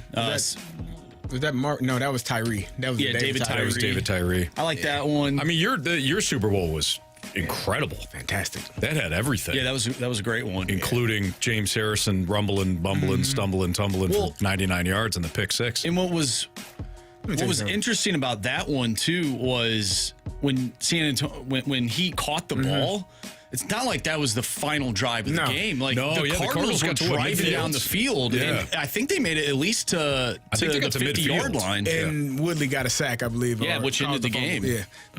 So the play that before Santonio caught that touchdown, Larry Fitzgerald caught like a slant route over the middle and took it 70 yards. And I'm like, someone catch him. Nobody's going to catch him. No. He took off, and I was like, oh, this is okay. This is not good. They gave us too much time, is what we really said. Yeah. We were fine. They gave us too much time. That was a fun one. You know what? I'll go with Carey. Question number 2. It was Carey's. From the 636, if you as a show could offer sheet anyone on the Riz show, who would it be and why? Lauren's my girl. She's hilarious. She's funny. She's fun. Lauren would be. Like, she's so cool. Lauren's awesome. They're you know, Rafe is probably. Well, he's already been in the studio he before. Stops in whenever he does. Yeah. Yep. Rafe's a really good dude. Yeah. You know, Riz. Let me give Riz some love here because you know a lot of times you kind of go to Lauren and you go to Rafe and Moon and all that, but Riz is one of the hardest working people you will ever find, and he's somebody that is incredibly creative, and he will make sure that everybody's on the same page, and he holds that show to a high standard. Even though it's a fun show and all that, they have different elements.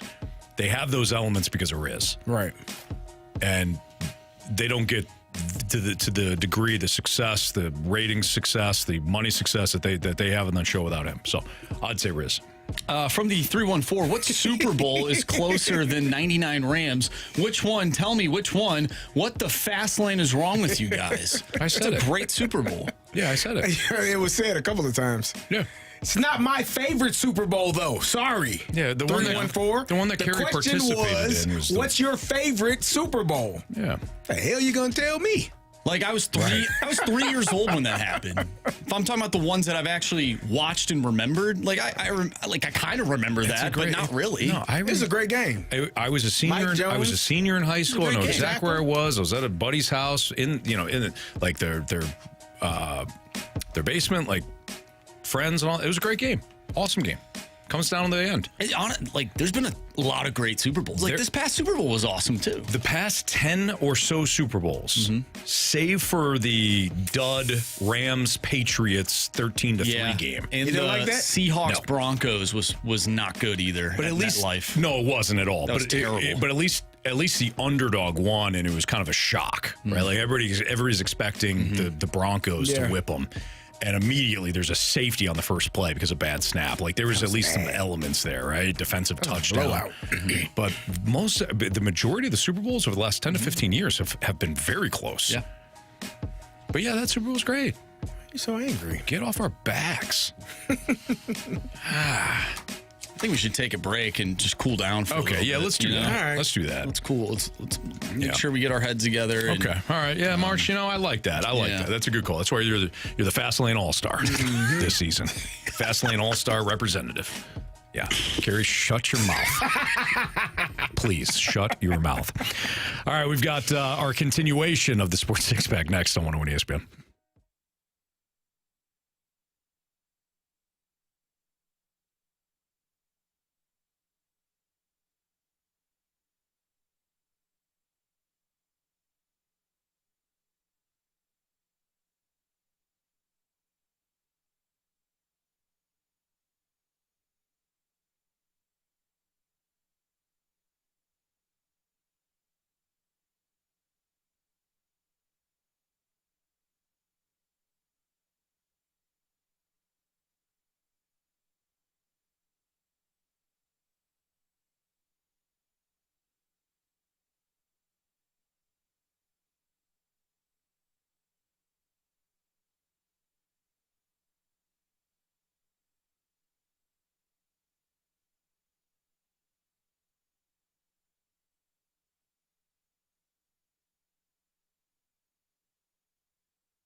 question. It's time for the Fast Lane to answer your sports questions. I want to ask you a bunch of questions, and I want to have them answered immediately. Asking me all these weird questions. Answer the question. Answer the question. Answer me! The Sports Six Pack is brought to you by Paramount Men's Medical Center. Suffering from ED or PE? Your first treatment is free at ParamountMen'sMedical.com. All right, let's continue our Sports Six Pack here in the Fast Lane on 101 at ESPN. Kerry Davis, Anthony Stalter, Andrew Marsh. Question number 3. All right, this next one comes from the 618. Will the Blues end up with a top 5 pick in the first round of the NHL draft? Well, with the way they're playing, they could, but I have to believe that they're going to turn things around at some point, right, guys? Right? Yeah. I mean, they get these guys back again, that'd be fine. Get healthy, be ready to roll. Yeah. You don't want a top 5 pick. No. I mean, unless you're just going to be terrible. No, we don't want it. No. At all. I mean, now, if you get it, you're not going to turn it away. Oh, no. Okay. Yeah. Because it sounded like you didn't want it, even if you deserved, even if you earned it. Yeah, I want to make sure that. That's my bad on that. Okay. No, if we earned it, then I want it. But you don't want to I don't want to earn it. There you go. Yeah, we're on the same page. Okay. All right. Whew. Glad we figured that out. Mm-hmm. Question number 4. From the 661, what's the hardest part about your job? We know it's a good gig, but give us a look behind this curtain. Ooh. I think the most challenging thing for me is talking about kind of the same thing, trying to figure out a different angle for it. I mean, 4 hours is a lot to cover, and by the time we're on, you have probably heard some form of the discussion with TMA or BK and Ferrari and T-Bone. So I think that trying to find things that listeners want to trying to find topics that are engaging to the listener but also not redundant is a little difficult. For example, like everybody wants to hear about your Cardinals and your Blues, right? Like they don't want us to veer off too far. Yeah, they text us all the time when we talk. We're not talking about it, right? So we go to NFL. It's like, hey, the Blues play tonight, so we can't go off. We can't veer too far off, and yet, what's a topic that is truly going to be unique that you haven't heard that is also going to be engaging? So that's part of the gig. It's challenging. Sometimes it gets a little like, I really don't have an opinion on this. Like I don't. Sometimes you just don't care. Like I don't have a thought on this. Yeah. So I think that is probably the challenge. It's good that it's 4 of us in here, because if you don't have a thought on it, the other 3 do, or I do, or he does, so right.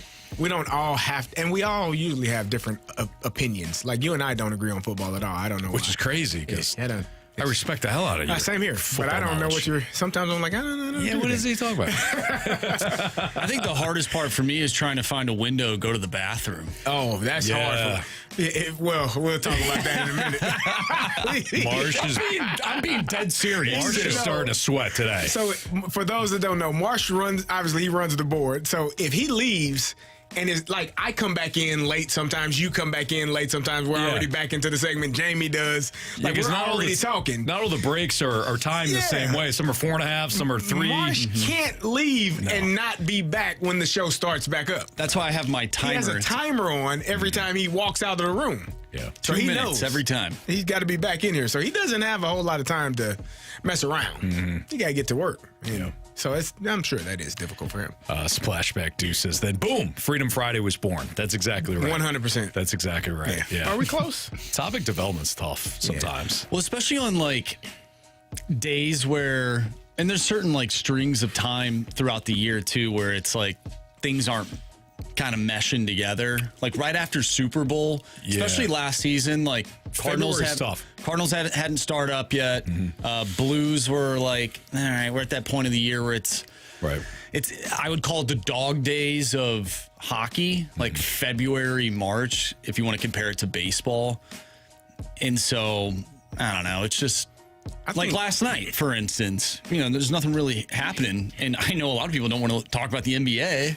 Correct. I think All-Star break in baseball is difficult because there's nothing happening. Yeah. Yeah, it's. I think sometimes what can be difficult, the opposite of that, is when there are so many different games on. Yeah. And there is no way in the world you can actually watch all 3, 4, 5 of them and know what's happening. Yeah. Like it's almost impossible. I find it's like with the three little ones, you know, if I'm getting them down. Normally, I mean, you're talking about bedtime right in the end of the second quarter, or you try to time it up a little bit for like halftime, or one of the intermissions for the Blues or whatever. But a lot of time, I'm watching games on my phone, and I'm just carrying the phone around trying to watch, and no sound. Yeah, so you could miss something. Yeah, I could miss something. Somebody could say something, injuries or whatever. So a lot of times it's me kind of going back. Won't always be that way, but that can be challenging. Your children will get older. I think so. And they'll want to watch the game with you. Yes. Sometimes they do. Yeah. Yeah. Killian will hang with me, especially in football. Does he root for the other team? He will. Yeah. Not on purpose. Yeah. He there was a couple of Falcon-Buck games where he rooted for the Bucs. Didn't end well for him, though, Carey. Did you tell him? That's what you get, son. He did wake up he woke up the next morning because, he's going to bed. There was the Thursday night game, the wild Thursday night game. He woke up the next morning. He said, hey, his daddy, what was the end of the game? I go, would you like to watch it? So we watched the end of the game on the couch, and he's like looking at me, knowing that I already know the ending of it. And then Kadero Hodge took it into the end zone. He goes, no! It's fun. It's all fun. Question number 5. All right, this next one comes from the 314. What is your all-time favorite football touchdown celebration besides the bob and weave? For me, it's Randy Moss getting the phone out from the field goal post. No, that was Joe Horn. Randy Moss acted like he pooped. Pulled his pants down. Yeah.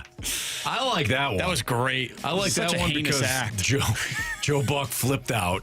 But if you know the backstory to it, all the Packers fans, when the opposing teams are pulling in, they do that. Yeah. So Moss was mocking them, which I'm all for. Yeah, and he didn't actually pull his pants down. He just pretended like he did, pretended, which was hilarious. That is a disgusting act. Billy White Shoes Johnson. It was a good one. I'm moving my legs. Nobody can see it.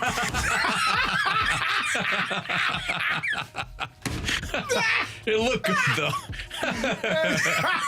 Not only are you on radio, even though we're on YouTube, nobody can see the lower half. Yeah, I know what you're talking about, though. MD 2020 Dirty Bird by Jamal Anderson was great. Yeah. That was really good. You know another one I kind of like is the Icky Shuffle. The Icky Shuffle was Woods. Good. Yeah, going to side to side. Yeah, that was good. Did we miss any? What else? Or, of course, the Barry Sanders, which is just handing the ball right back. Well, what about the classic Heisman? No. Oh. Shame on you and I. Whoa. Shame on you and I. Okay, now hold on. Shame on you and I. NFL. Shame. Oh, wow, okay. On you and I. Shame. Oh, Dion. God, yeah, shameful. Dion. Yes. Come on. Did you see his son did it? Yes. In Lubbock last week? Shame on us. Yeah, that's Deion Sanders. Yep. My favorite is going into the end zone. Yes. The high step. Yeah, good call. My all-time favorite is when T.O. put that ball right on that big star in Dallas. Who was it who nailed him? Do you remember? I do not. He played safety for the Cowboys. Do you remember? Darren. No. It wasn't him. It wasn't. Who was it? George Teague. Oh, it was George Teague. George Teague came over and rocked T.O. after that. And then Emmett went there and kneeled in and put it on the star. Yeah. And then T.O. and then they wouldn't let him get back to it again. No, that was it. You're done here, T.O. Yeah, that was good. We got one from the 636. Ken Norton Jr. punching the goalpost. That was awesome. I saw that in person. Yep. I saw that in person. Did you? Yeah, the Rams played here. Like that was really cool. That is neat. Ken Norton played the Rams here. That was cool. Yeah. Question number 6. Final question here from the 314. What is the coolest jersey swap you've ever gotten for Carey Davis? We didn't do jersey swaps. I'm old. What? We didn't do jersey swaps. I do have some jerseys in my home though. I have Santonio signed a jersey for me. My boy Willie Parker, who I just talked to yesterday, he's getting inducted into the Ring of Honor in Pittsburgh, and That's asked awesome. me to come, so I'll be there. I think it's December 8th. Nice. We play the Browns. Got a jersey, Ben, James, Debo. I got a signed picture from, oh man, why am I drawing a blank? It's From ridiculous. Ben? No. Who was it, Heinz Ward? No. Oh, that's ridiculous. I'm at Chicago Bears, not Walter Payton. Oh. The other running back. Oh, I feel so bad. Before him, Gale Sayers. Jeez Louise. Gale Sayers, have a signed picture from Gale Sayers. Gotcha. So, yeah. That's cool. Pretty cool. If there were a player that you could do a jersey swap with from your time. From my time? Yeah. Oh.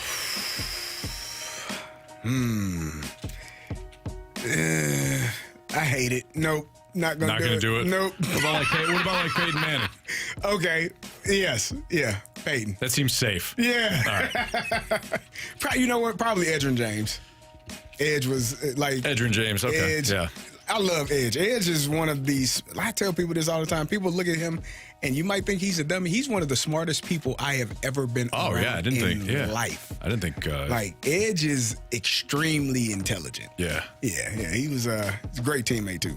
And he took over when everybody was like, "Oh, you just gave up Marshall Faulk." Yeah. And he came in as a rookie, and he was didn't miss a beat. Yeah. Yeah.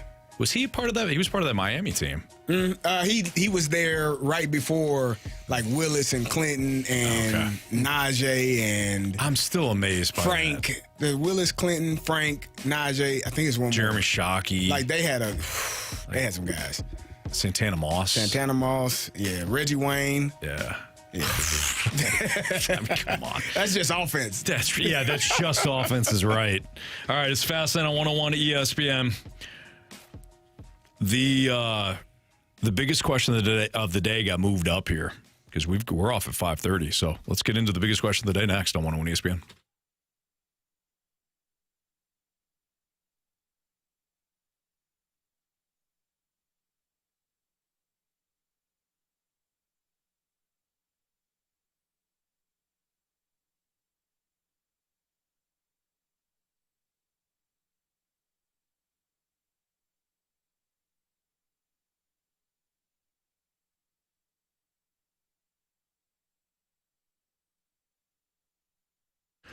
I always enjoy when we are chatting about upcoming events. We include the Missouri Athletic Club. We go there. We look at some of the things that they have going on, whether it's Trunk or Treat in October or Breakfast with Santa in December. They always have something for the family each and every month. It helps. Sometimes we have traditions that we stick with, in the house, but if we don't have anything going on and we want to do something new or different, the MAC, they always have different things going on.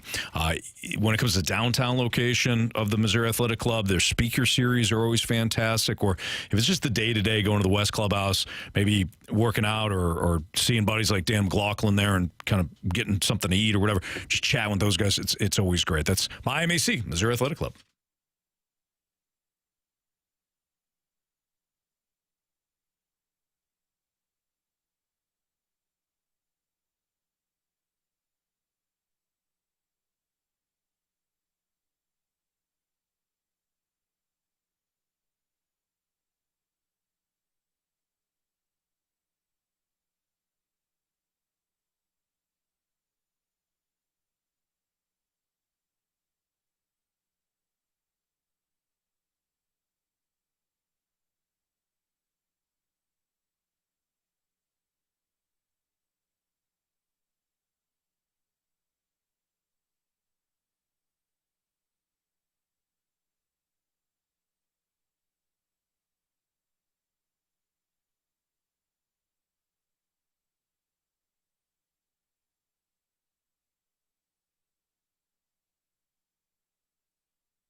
Time for the Fast Lane's biggest question of the day.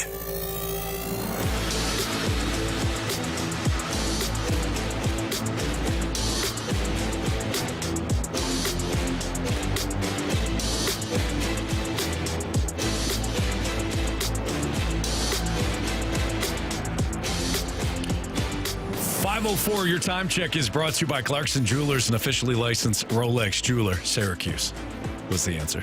Oh, mellow. Yeah. Yeah. Sometimes we throw trivia at each other. I just asked who won the 2003 NCAA men's basketball championship. Yeah, Syracuse over Kansas. Yeah. All right, Marsh, what do we got for biggest question of the day? All right, so we have Thursday night football tonight. The Commanders are a team heading into the season. I don't think a lot of people gave them enough credit or thought that they could do anything, given the fact that they had the second overall pick in this previous NFL draft. We get a question from Bobby Boucher Jr. Fan Club. What team in the NFL is the biggest underdog this season, and what chances does said underdog have to make a playoff run? At this point right now? Yes. Bengals. I would say Dolphins. Okay. Well, no, Are you talking about going into the season? Yeah, I think so. Like that's like the Commanders. Yeah, no, it's the Commanders. I think the Commanders season... Arizona Cardinals. Bigger than the Commanders? Did you watch the Cardinals last year? They Have wanted you to watched get the Kyler Murray Commanders out at of all? there. I mean, you had hope. Previous years? Well, the Commanders they had the second overall pick. They were terrible. Bingo. The Cardinals Marshy picked wins. win. They had the fourth overall pick. Still, they two picks later. They had the fourth overall. 2 picks later. I still got to go with Washington. Arizona's a good one, but I got to go with Washington. The Commanders' season resembles the Texans from a year ago. You know what he wants us to say. It's not the Vikings. It is. I like the Vikings coming in. I thought it's that the Vikings. I thought that the demise. Sure words. That's what he wanted. See? I think. No, it wasn't. It actually the wasn't. Puppeteer. He just pulled strings.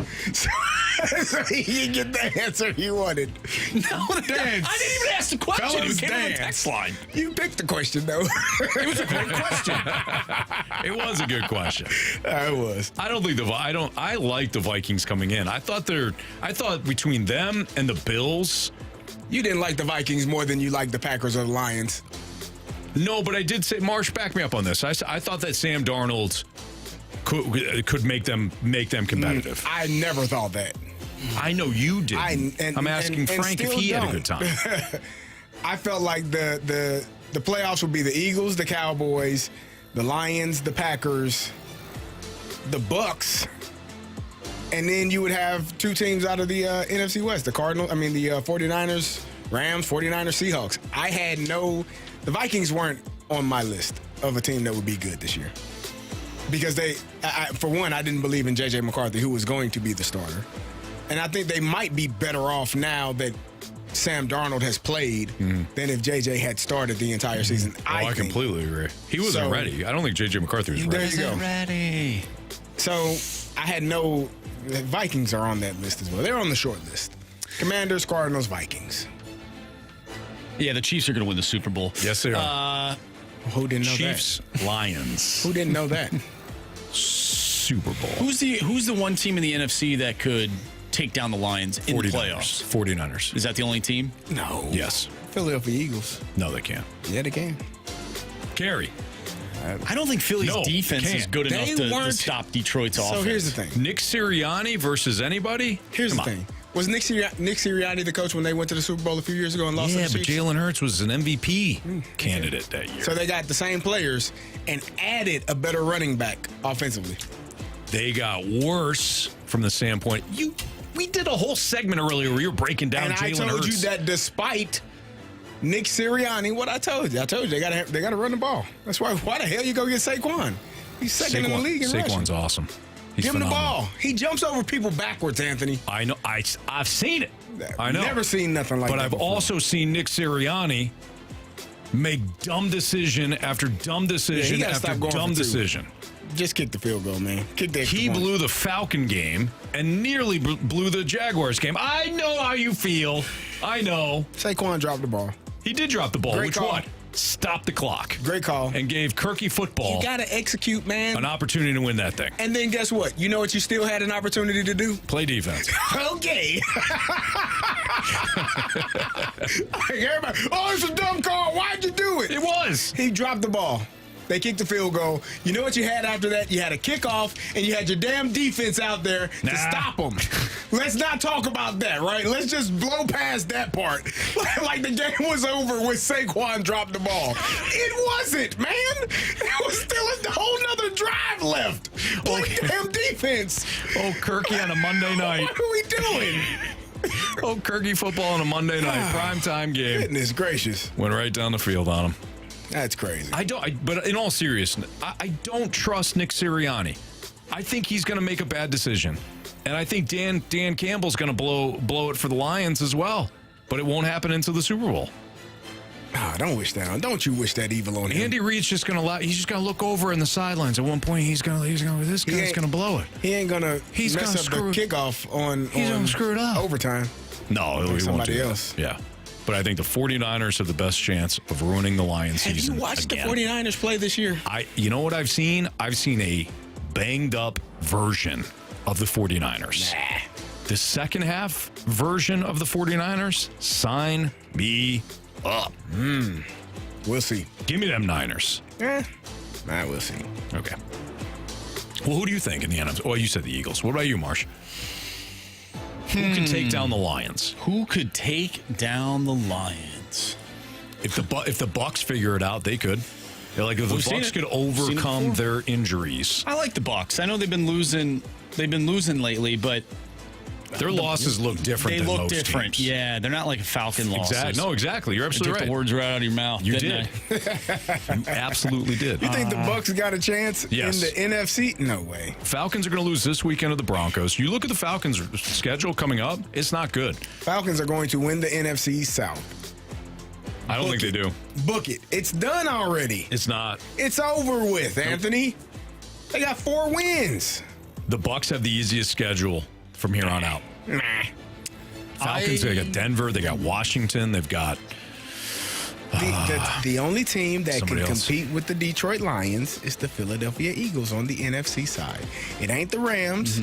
It's not the Cardinals. I was going to say it's not the Seahawks. It's not the Niners. Yes, it is. If the Rams and Matthew Stafford are firing on all cylinders, I mean, you could say that for any team, but we've seen what they can look like from an offensive, the Rams. Oh, the Rams. Like, not what we saw against the Dolphins. Yeah. But out of I could see it just because I'm a big storyline guy, Matthew Stafford. You do like them storylines. Jared Goff, whatever. They did that last year. They did. That was already scripted for last season. Yeah, that was a good game. That was a good game. Oh,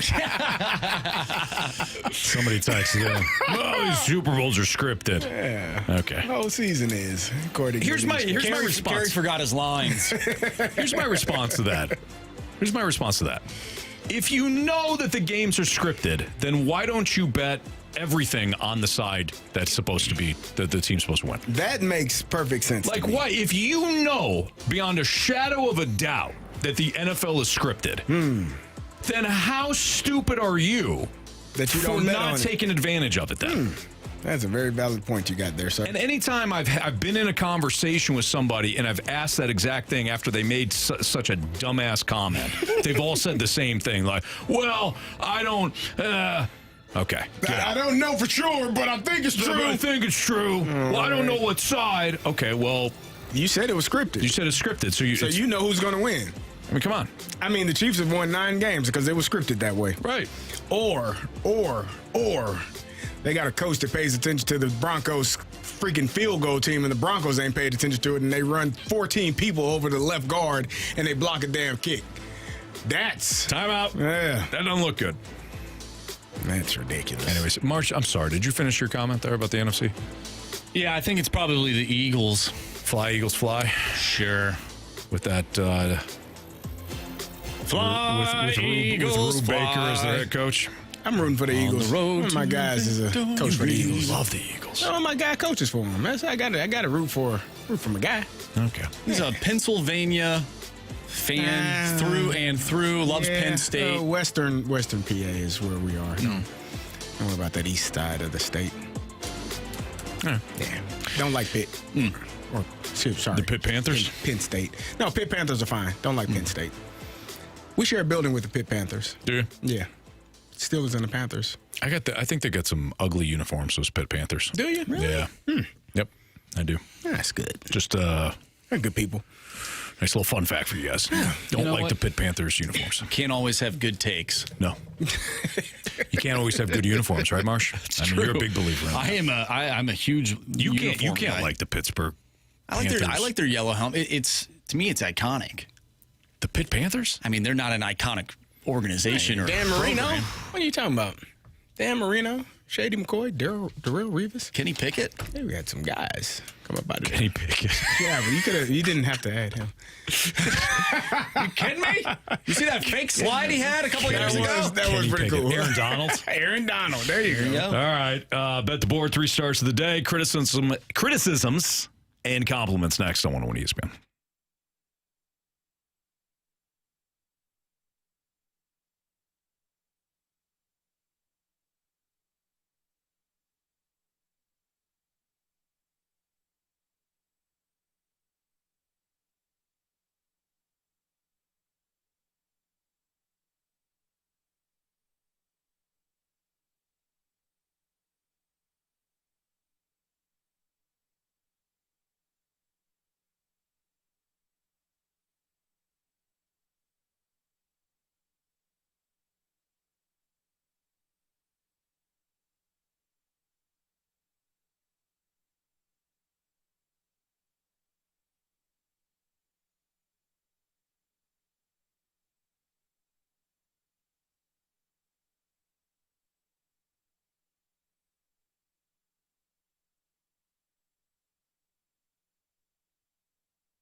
ESPN Sports Center. I'm Andrew Marsh. It's time for a Sports Center update brought to you by Saliga Heating and Cooling. The Blues take on the Buffalo Sabres tonight. Pregame starts in a little over 10 minutes, 5:30 pregame. Puck drop is at 6:30. If you missed anything from today's show, make sure you go to 101ESPN.com or check out the free 101 Schaefer Door Company mobile app. It is free, so go check it out. Just head to the podcast page. You'll find all of our interviews, including our interview today with Chris Kerber and all of our full shows. And it's all brought to you by Dobbs Tire and Auto Centers. We have Bet the Board, criticisms and compliments, and our 3 stars of the day coming up next. I'm Andrew Marsh, and the Sports Center update is brought to you by Saliga Heating and Cooling, an independent American Standard heating and air conditioning dealer.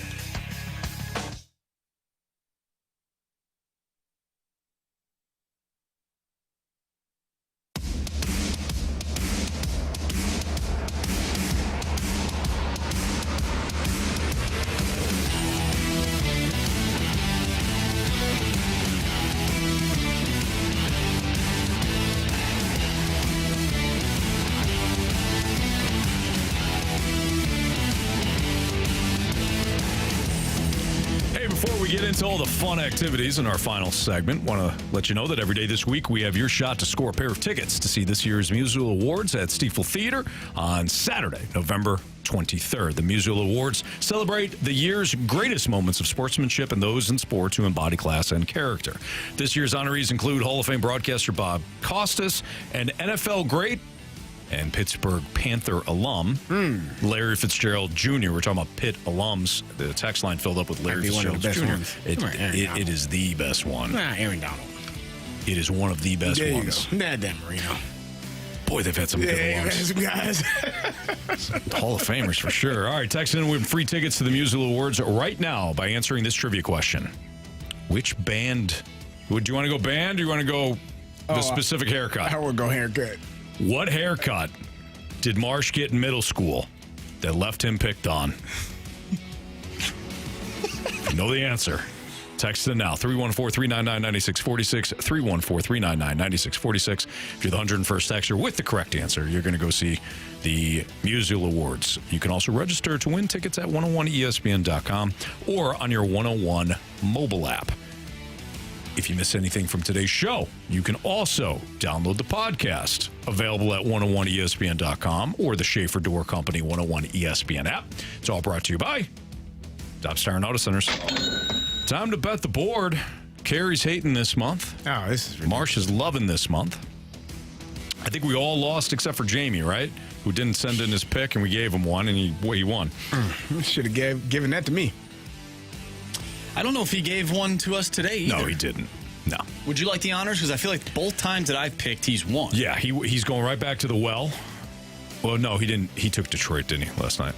He took, air quotes, Detroit. For sure. Yeah, he's going to take the New Jersey Devils to pull off the upset in Sunrise, Florida tonight against the Panthers. The New Jersey Devils are plus 139.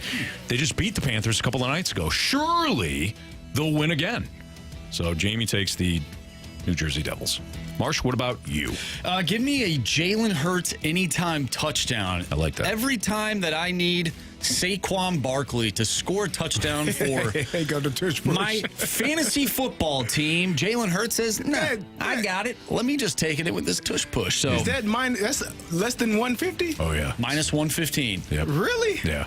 That's a good play. Oh, I looked at that, too. Yeah, that's a real good play, Marsh. I read a stat that Saquon has been tackled at the 1 or 2 yard line, like more than anybody else in the NFL this season. You got to punch it in, because you know what they're going to do if you get down there, buddy. Yep, that's true. Punch it in. Give me the Commanders over 23 points tonight. Oh. Over 23 points. When they've been in an underdog role, they've scored some points this year, and they've scored some points anyways. And I know Carey's Philadelphia Eagles are on the other side tonight, but 23 points seems a little low for this offense. I'm going to go with Brian Robinson over 48.5 yards. Wow. Minus 110. He's coming back off of a knee, but he's playing. Okay. Tony Dorsett also went to Pitt. They had some. They had some dudes, huh? 5 or 6 Hall of Famers. That's not bad. That's not bad at all. Maybe more. All right. Marsh, what do we got for criticisms and compliments?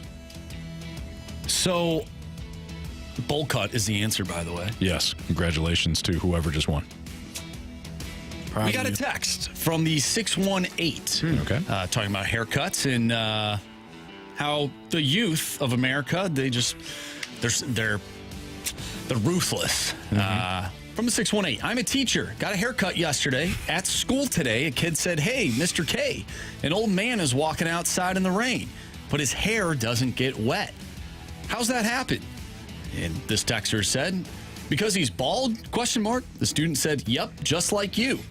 These kids are ruthless. Oh, jeez. Man.